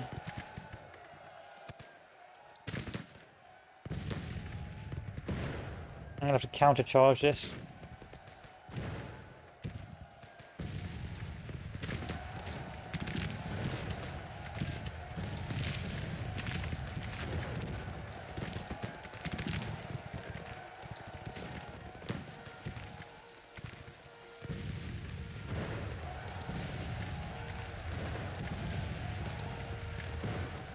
Come on.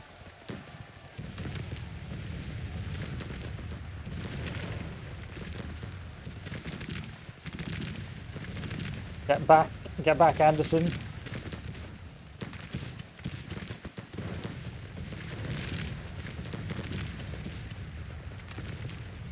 Oh, it's a brigade. Okay.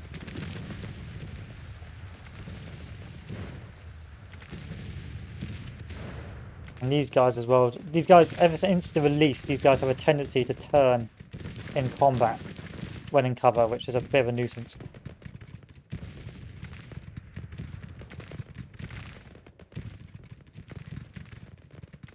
Boss division is going to move to reinforce this sector. These cannons are going to have to sort themselves out soon.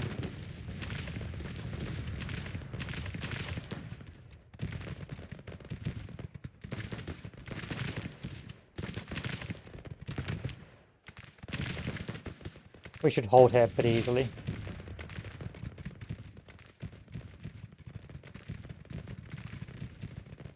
The main problem is over here.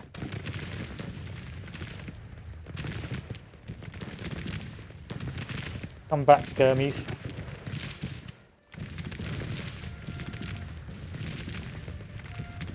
Get in the trench. You go in trench. You be safe. Nope, of course not.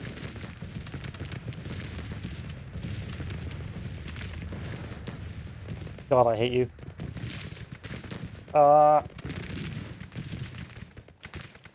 There we go, that's a good boy.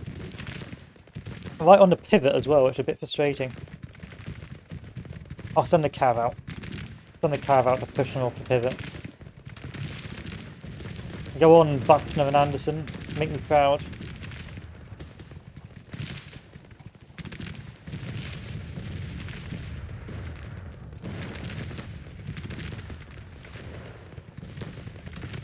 Da, da, da, da, da.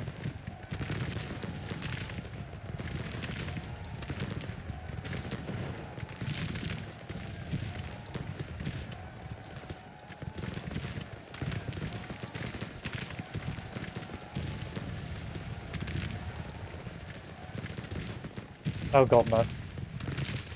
I was going to think maybe I should charge those cannons as well. I was like, nope.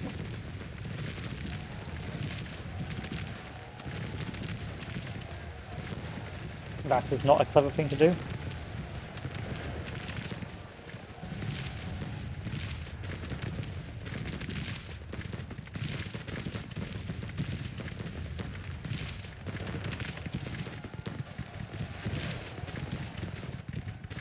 There was some dank mountain. There were some dank cannon positions right there.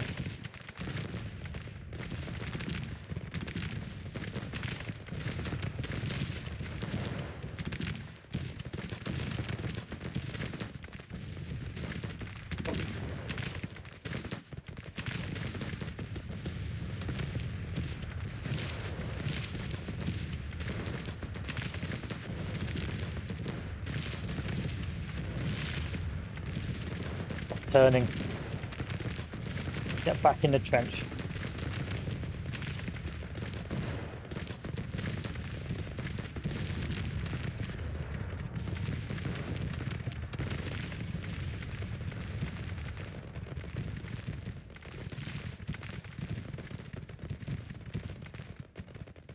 Reinforcing corps on their way.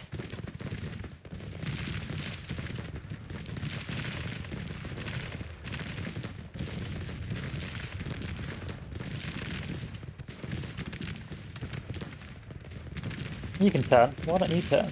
That's a good boy. Yeah.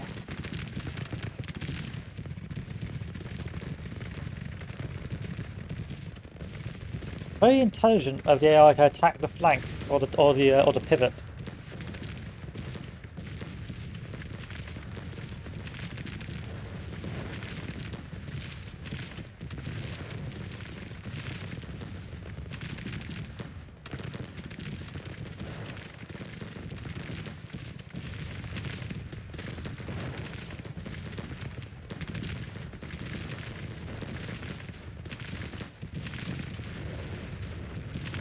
Let's send the cavalry around.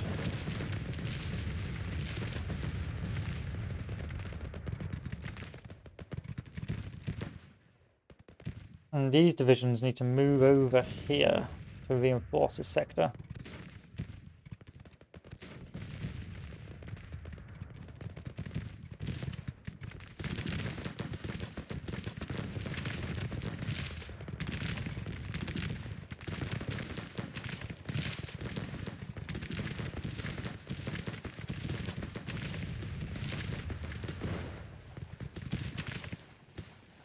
Da, da, da, da, da. Cavalry hordes assemble. There's not a lot of troops here. Yeah, 900 men. This is pretty easy. This is my 2,000 cav. That's the thing. I do. Ever since release, that the big mistake they made was not to limit the number of cavalry.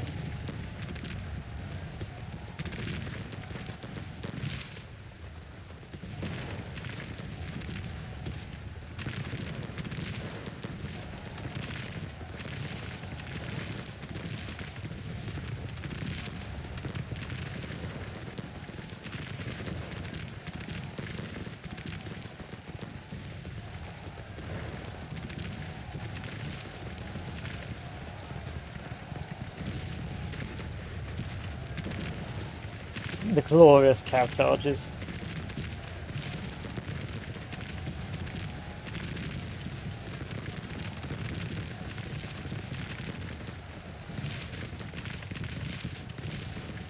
And then let's retreat them back.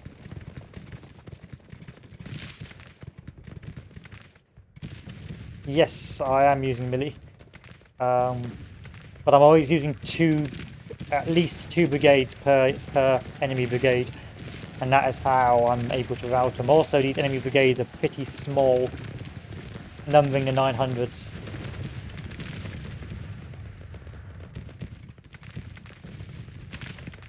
That's why I'm having such an easy time of it. This cavalry is almost in position.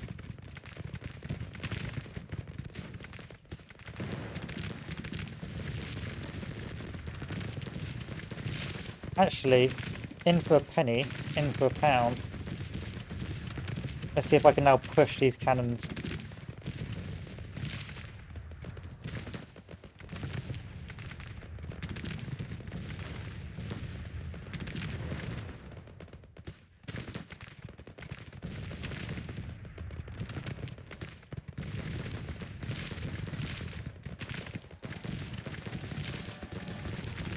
Unlikely, maybe a bad idea.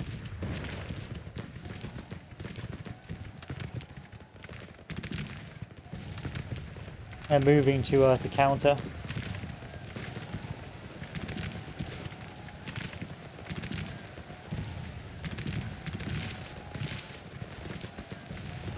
I believe. Break through, break through.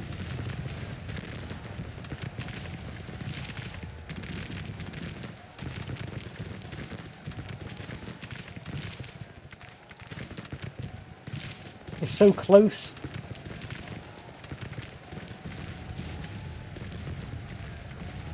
You're in.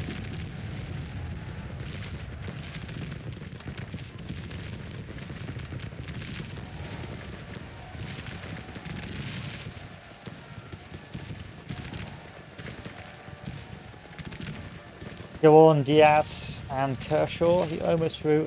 Retreat back, Kershaw. You've done your job.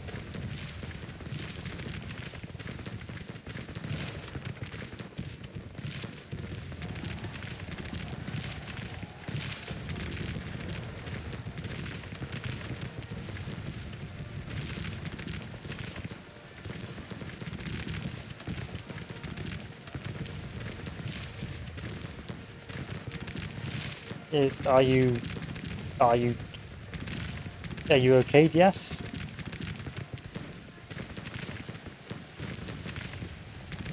Are you okay?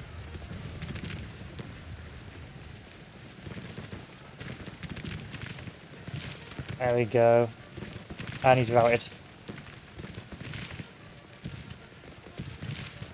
You can get out. I believe, yes, you can get out. Oh, look at that hornet's nest.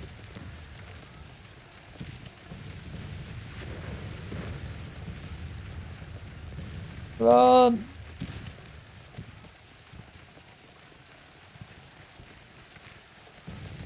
It was worth it.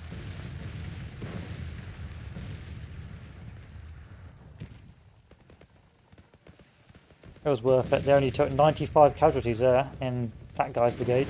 And only 105 casualties there. Yeah, that was well worth it. This cav can start moving back. because they're now being targeted by enemy artillery. Quite rightly, I suspect. Well done, Cav.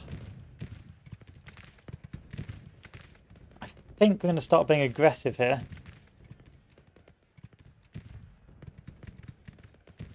Feel like we've taken most of the enemy's waves.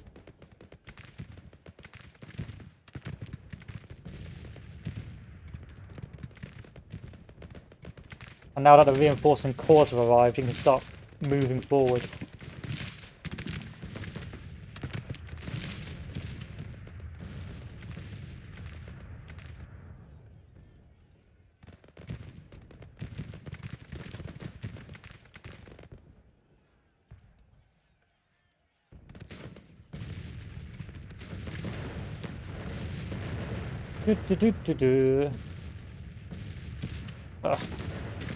Arseholes never fire at long range, do they?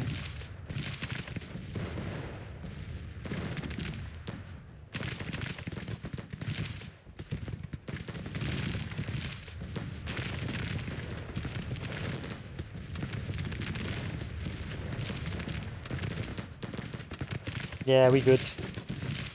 These Union brigades are not well motivated.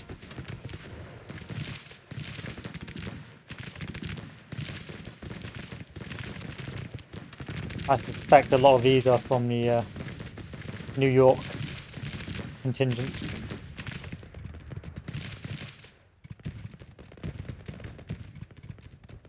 Counter battery is good, especially if the enemy has a lot of cannons. I would recommend counter battery most of the time. The only reason I'm not using counter battery is because I don't believe their cannons are enough to knock out my cannons. Normally I'll only do it if I think their cannons are enough to knock out my cannons, or they're concentrating on a part of my line. But if they're quite spread out and limited, then I normally won't bother. But yeah, counter battery is extremely good. An extremely good tool. Especially if you want to start counter-attacking.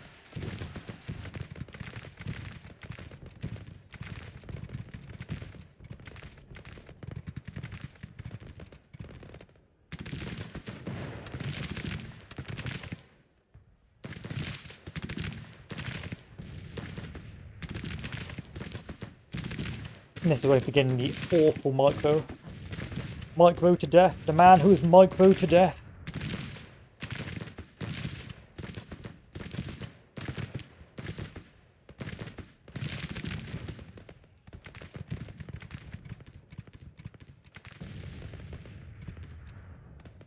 Yeah, the one thing artillery is very good at is routing infantry. And so you either need to knock out as soon as possible, use skirmishers or flank with cav. You can knock it out with a large infantry assault, but it's very RNG whether or not you'll knock it out before your guys rout. And so that is why if I see a lone cannon supporting an infantry division, I'll be very anxious, because those bad boys, if they're left to their own devices, especially early war, they will knock out brigade after brigade, and there's nothing you can do about to stop it.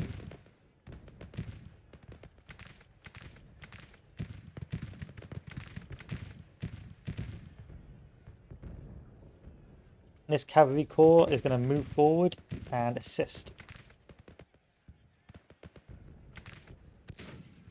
However, once you start getting the better weapons, it becomes less of a problem, because you can fire at longer ranges, and your guys are less likely to take really loads of damage over a short period of time. But early game with untrained and ill-disciplined troops, it is very bad to see enemy cannons. Especially because the AI is now prone to bring a lot of them. Before, back in the happy days, sometimes the AI army wouldn't bring cannons whatsoever. Once it ran out of its initial cannons, it would stop recruiting them. But ever since the release, sort of a few patches ago, they've come back with a vengeance, and now you can see a large proponent of the enemy armies coming with cannons. Even though you can knock out loads of them, and they just keep coming.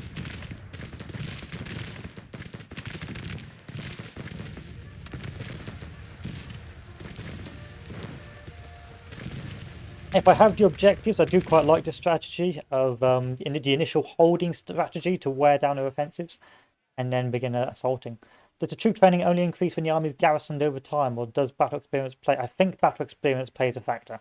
Don't quote me on it, but I know you can get training from generals and being stationary, but I also think you can get training and experience from actual combat as well, making it much easier to win. However, what you really want is a high administration general like McClellan, and he will train up your boys for you.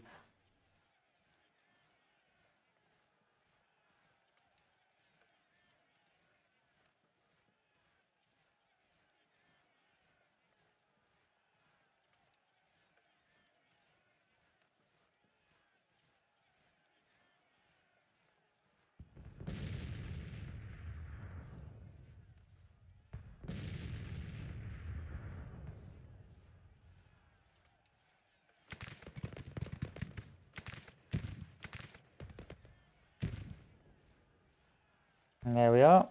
That's the case of advancing now on that flank.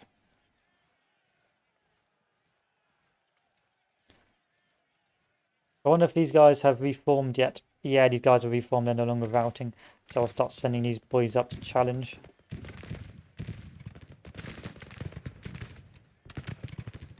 Yes, I played Ultimate General. I quite like it, but I've played it to death so many times now that I try not to. I get burnt out quite easily because I played it so often. I'm used to the gimmicks and I know ways to exploit a lot of the battles.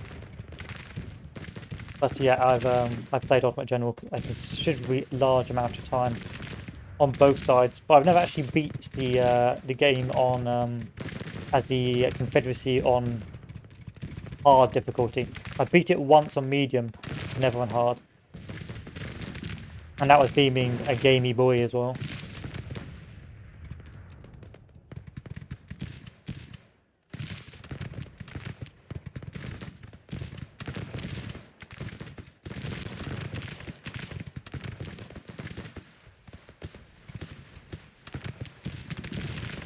Nope. Don't charge, don't charge, don't charge.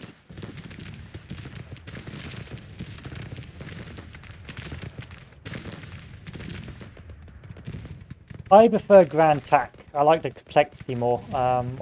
Also, the strategy map is nice. And I think with Grand Tac you have more variety. With Ultimate General, once you've played the battles a few times, it gets repetitive, and you know the best way to win.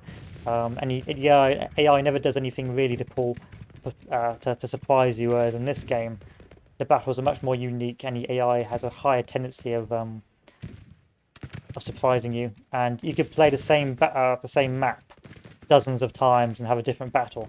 In fact, in one of my campaigns, I played the Battle of Washington like 20 times, and each time was different.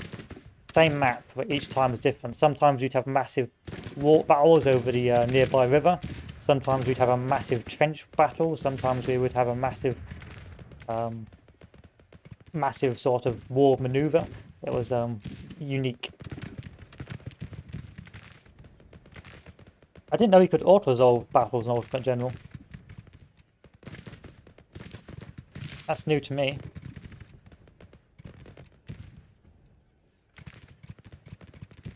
Yeah, this game's got more life in it. You can play this game over and over and have a different time. Even if you do the same campaign strategy, like I've been doing for like most of my videos, this is probably one of the few times when I've done something different. You'll have a unique time.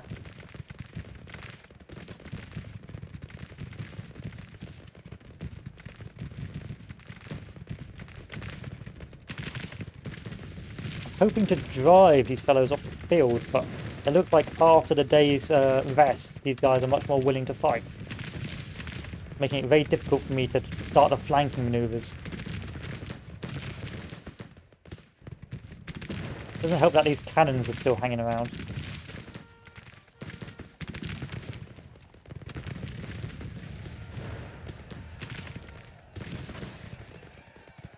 I'm going to send the Breckenridge troops to charge.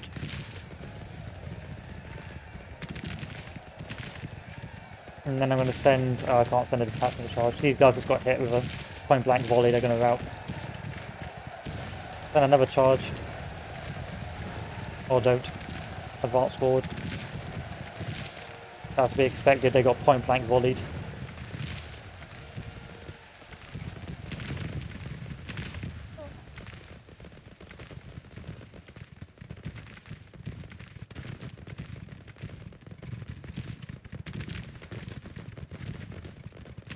I'm struggling right now.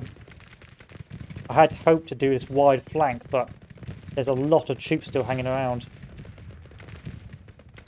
A lot of Union troops still hanging around.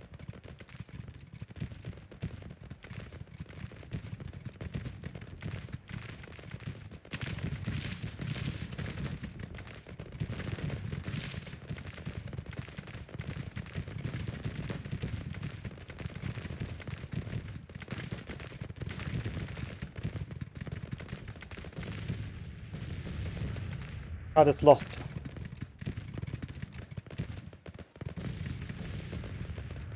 "900 men in Breckenridge." Breckenridge just surrendered. Bruh. Bruh. Come on. Push forward. Push forward, men. Mena. Yeah, you're probably thinking of total war. I don't think you can auto-resolve Ultimate General.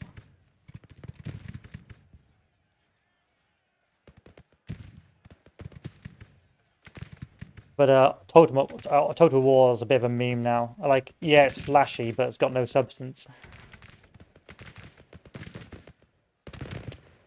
This is why I'm hoping games like this are successful. Because it will allow more developers who's got the same ideas to think, okay, I'm going to make a game like this, and I know it will sell even though the graphics may not be top-notch. Please, please, please, stop pushing, stop pushing. Don't let them withdraw, don't let them withdraw. To the river, to the river. Do not let the Union withdraw.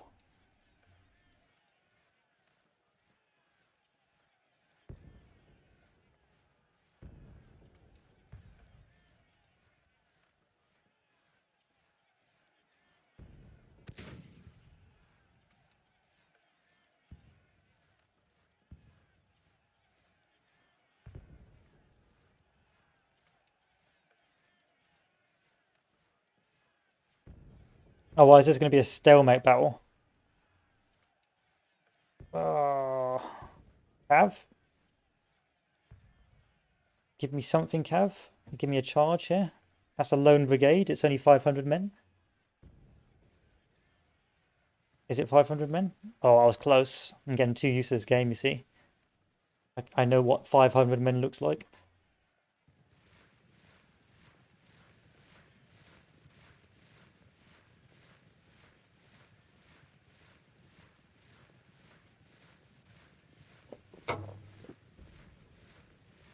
Break them, please. Don't turn around.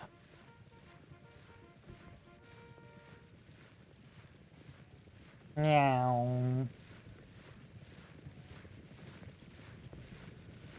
No? Yeah, that's right.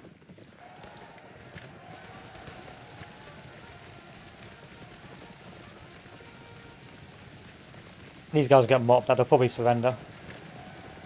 I believe in final victory. You don't want to go there. You want to go over here.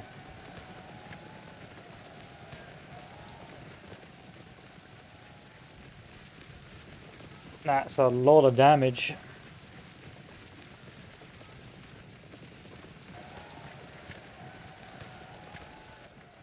Any other lone divisions I can pick on? Nope. Yes. Yes. That's a lone cannon right there.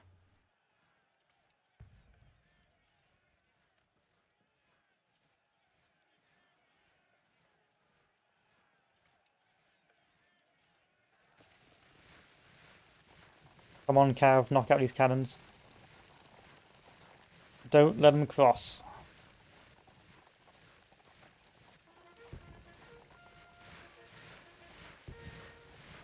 Charge! Come on, Bragg, you got this.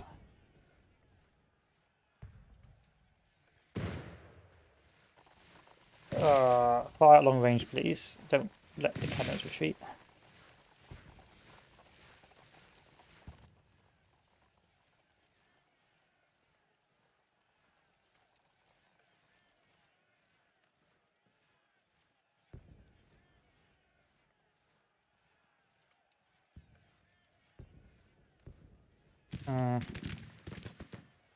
Another failed chance of a decisive battle.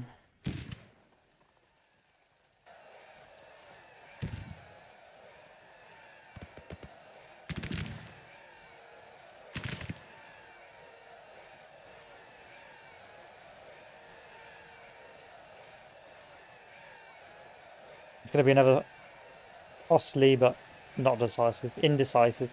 That's what it is.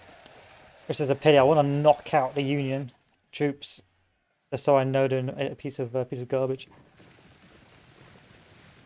I probably would play a Total War Civil War game. I would actually quite like a Total War Civil War game, as long as they didn't overly gamify it. You know, they didn't have like regiments of renown that just take like this do not rout. If it was like a accurate depiction of musket warfare, then I'd be a happy camper. But if it was something like, you've got, I don't know, the Texans, they've got 100 morale, can't break and they can fly, then I wouldn't like it. I mean, I suppose mods would fix it, but you know what it's like with Total War.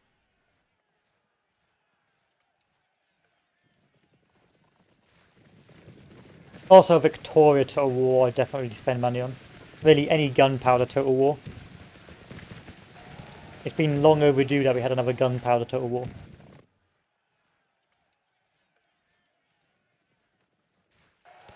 Yeah, Victoria Total War would be great.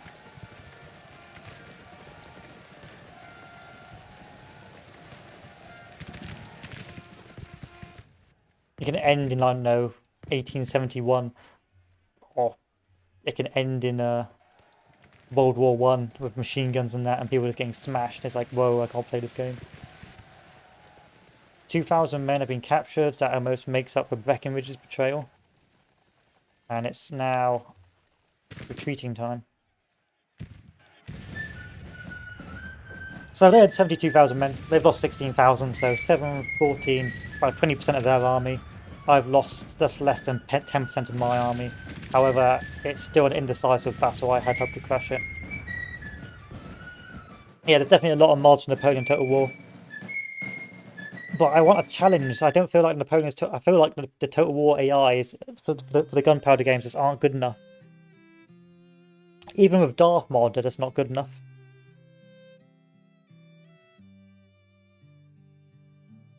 And I want a sense of scale. Like, I'd rather have a Total War game with toned down graphics, but double the men on the field. Like, I would happily buy a new Gunpowder Total War with the same graphics as Napoleon Total War, just everything on a larger scale. But people spend so much on graphics, think we're going to do graphics. I'd rather have better gameplay and acceptable graphics. This is a good example. The graphics on this game are basic, but it's still much more enjoyable than a lot of the Total War games. Oh yeah, I know there's a Civil War mod. But I don't know if it's multiplayer or not. I think it's only multiplayer only, it's not single player. And plus, this game's better than Total War, so...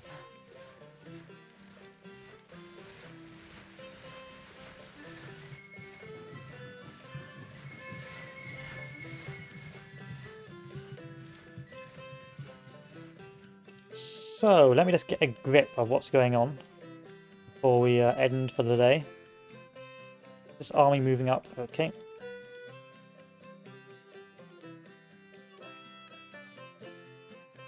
I'm hoping this dev does a multiplayer of, no, if they do a multiplayer of this or they do another another release of the Napoleonic period.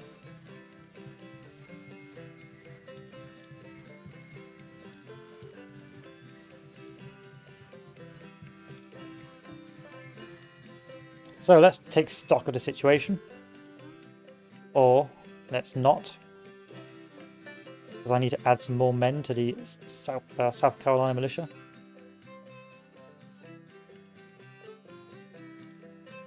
I can't because I can't afford to. It's a shame. Let's go 50 speed for a bit. Save the game just in case I get sucked into another battle. Delete the previous saves. Gotta have a clean saves place is a healthy saves place. Ah!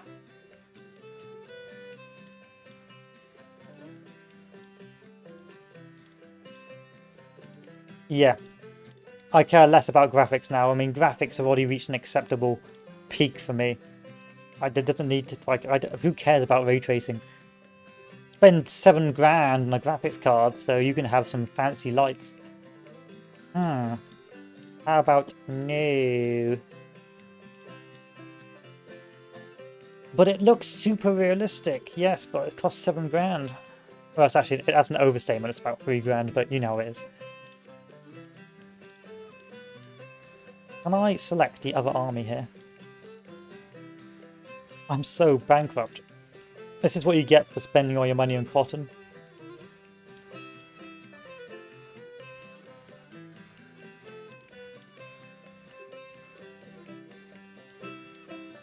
So Hampton's division is going to move down to resecure Springfield. Whereas the safe South Carolina militia are going to stay there. Over here, I'm going to move forward. Yeah, scalper's price. The scalper special.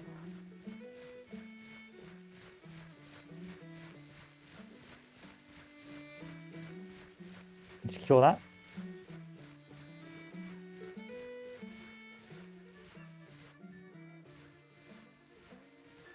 Come on.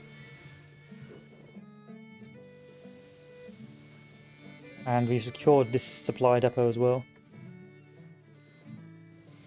Oh, it's stuck there now. Based, or cursed, however you prefer to call it.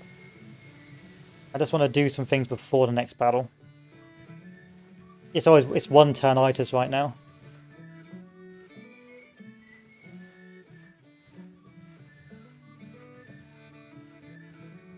He can beat the Union blockades, but it's not really worth it. Because you can just whack up trade war. Like, if you build enough ironclads, you can beat the Union blockades. It's just not worth it.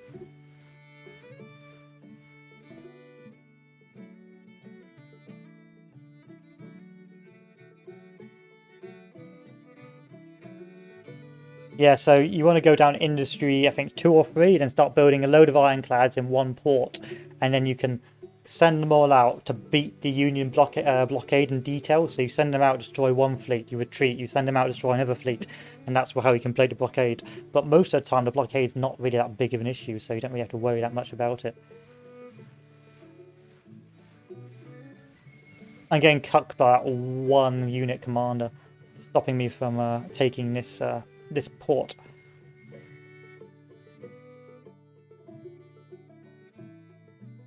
Let's keep going a little bit longer.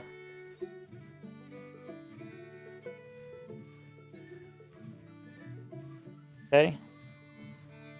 A little bit longer. Stop. You ready? You ready for action? Go and take Annapolis, please.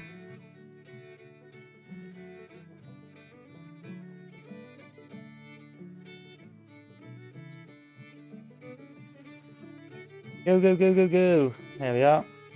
Just so I can paint this whole area red. So my OCD stops crying. That's going to be... I need a new supply depot. Bruh. How are you not getting enough supply? You've got a supply depot like right next to you. And you have a port over here, or what's getting blockaded, so okay, that makes sense.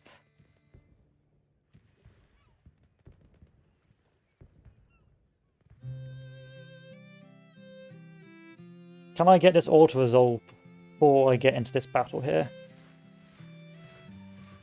No, I don't think so. Yes, yes I can, thank God. Thank you. Ah, you piece of shit. Don't tell me I'm going to lose this. Thank you. Thank you.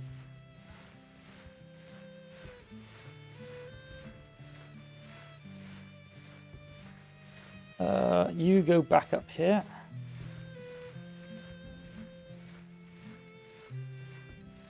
And now I can be a happy man. I can be a happy boy now. So let us end it here. I'll do a strategic recap and then we will look forward to next time. So what's going on right now? After getting pushed out because of memey auto-resolve battles, we ended up being pushed down to Peninsula where one army was able to maneuver back round and retreat to Washington, whereas poor old Jackson here got stuck in the Peninsula with dwindling supplies. Meanwhile up north, we've had some give or take in the battles, but we've been able to retake Springfield and push off the Union, so we're holding around sort of Worcester, this sort of area here. We continue to occupy most of the northern territories, but my main aim is really to push down and retake New York. However, this has bought us a lot of time and put a lot of pressure on the Union, and as you can see, most of the Union forces are moving north to try and stop Lee, and is it Magruder? And Lee and Beauregard's sort of rampaging of the Union territories near Boston. This is eventually probably going to turn against us and we will be pushed back, but for now it is wonderful, it works very well in our favour, because this leaves the southern territories around Washington very open for me to continue my advance. So I'm actually going to move up to take Dover to hopefully get some more supply before I starve to death. And so what we intend to do is have the Army of Shenandoah move forward once again to challenge Philadelphia. Move up with Jackson to re-secure Dover and hopefully raid the supply lines to feed his army. Then hopefully they can both meet up at Philadelphia and once again put pressure on New York, which is the main sort of theatre in this war. And the guys up here are just going to hold and hopefully deter the Union advance, which, fingers crossed, it appears to be doing so far. Things to be concerned about is potentially the Army of the Potomac flanking round and taking this territory and then cutting us off. And things to be worried about is if this army is too big, then moving forward and crushing us. We still have the French involved, so the French are coming to our aid once they've won the war in Mexico. The British, sadly not. We couldn't get them on side yet, but that will change once I unlock print notes. I'll get off this policy and I'll be able to go down King Cotton 4, and from there I'll be able to burn cotton, and that should get the UK on side very quickly. Economically, we're not doing too badly. Militarily, we're not doing too badly.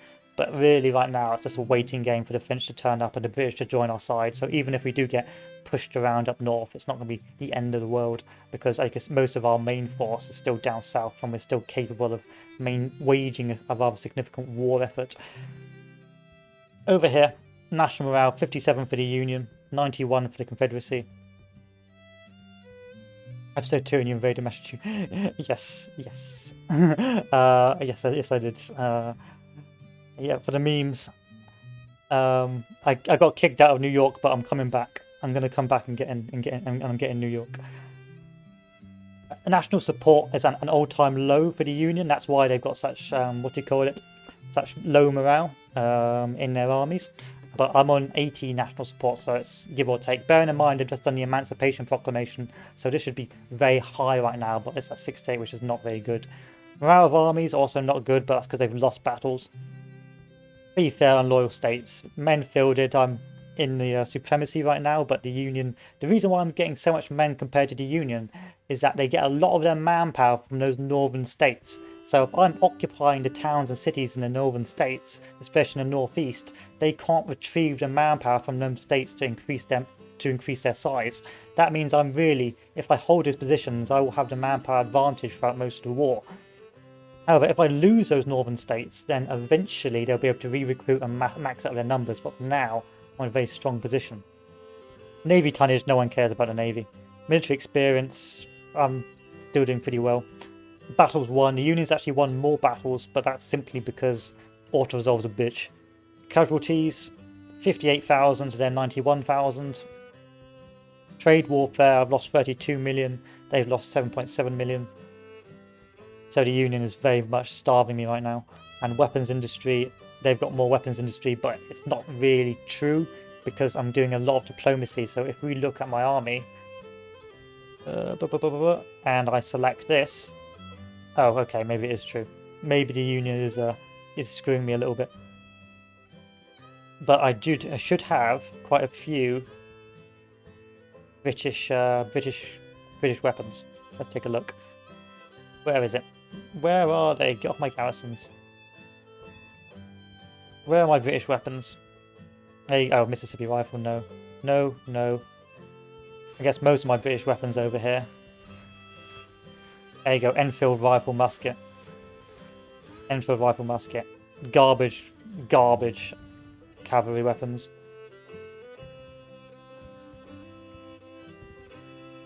So I've got some British weapons. Hopefully the French do eventually turn up. See if I can zoom out and find the French. French, where are you, French? Oh, there they are. There's a French boy. There's a little French fort there, Fort Pickens. And that's about it. That's what I got.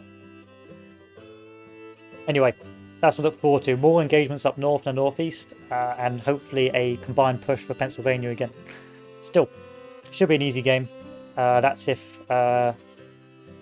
European AI is not potato. Spoilers, they probably are. Anyway, thanks for watching, boys and girls, and have a good one, because I am out. I need to go to bed. So, adieu.